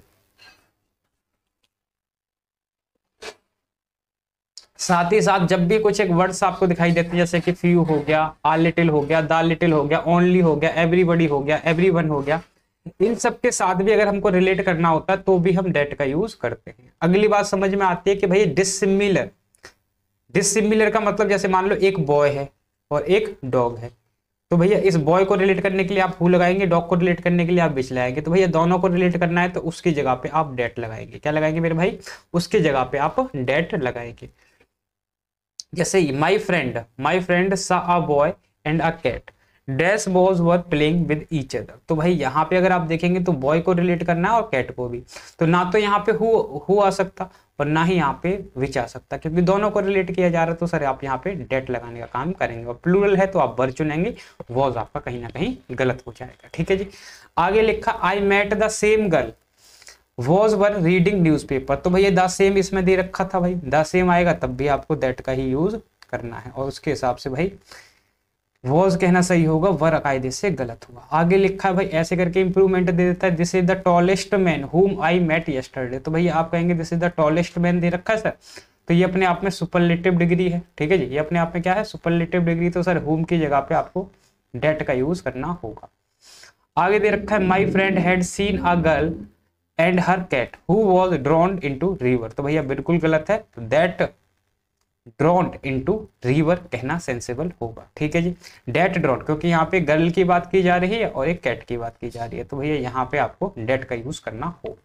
तो भाई ये बेसिकली अपना प्रोनाउन का पूरा कॉन्सेप्ट था। ठीक है जी, ये अपना पूरा प्रोनाउन का कॉन्सेप्ट था। तो भैया इस क्लास के अंदर जो हमारा वन शॉट वीडियो है, इसके अंदर हमने पूरे प्रोनाउन को कहीं ना कहीं डील कर लिया है। अगर इसको आप ध्यान से देख लेते हैं तो मेरे भाई आपको कहीं भी दूसरा वीडियो देखने की जरूरत नहीं है। ठीक है जी, थोड़ा सा लॉन्ग वीडियो है तो आपको जरूर देखना चाहिए। अगर इस वीडियो पर अच्छा रिस्पॉन्स आता है तो अपन क्या करेंगे, अपन भाई दूसरा वीडियो अगले टॉपिक का भी पूरा ही वन शॉट वीडियो बनाएंगे। चलिए बच्चे, मिलता हूँ अगली क्लास में, तब तक के लिए आप हंसते रहें, मुस्कुराते रहें, keep learning, keep practising and have a great day ahead.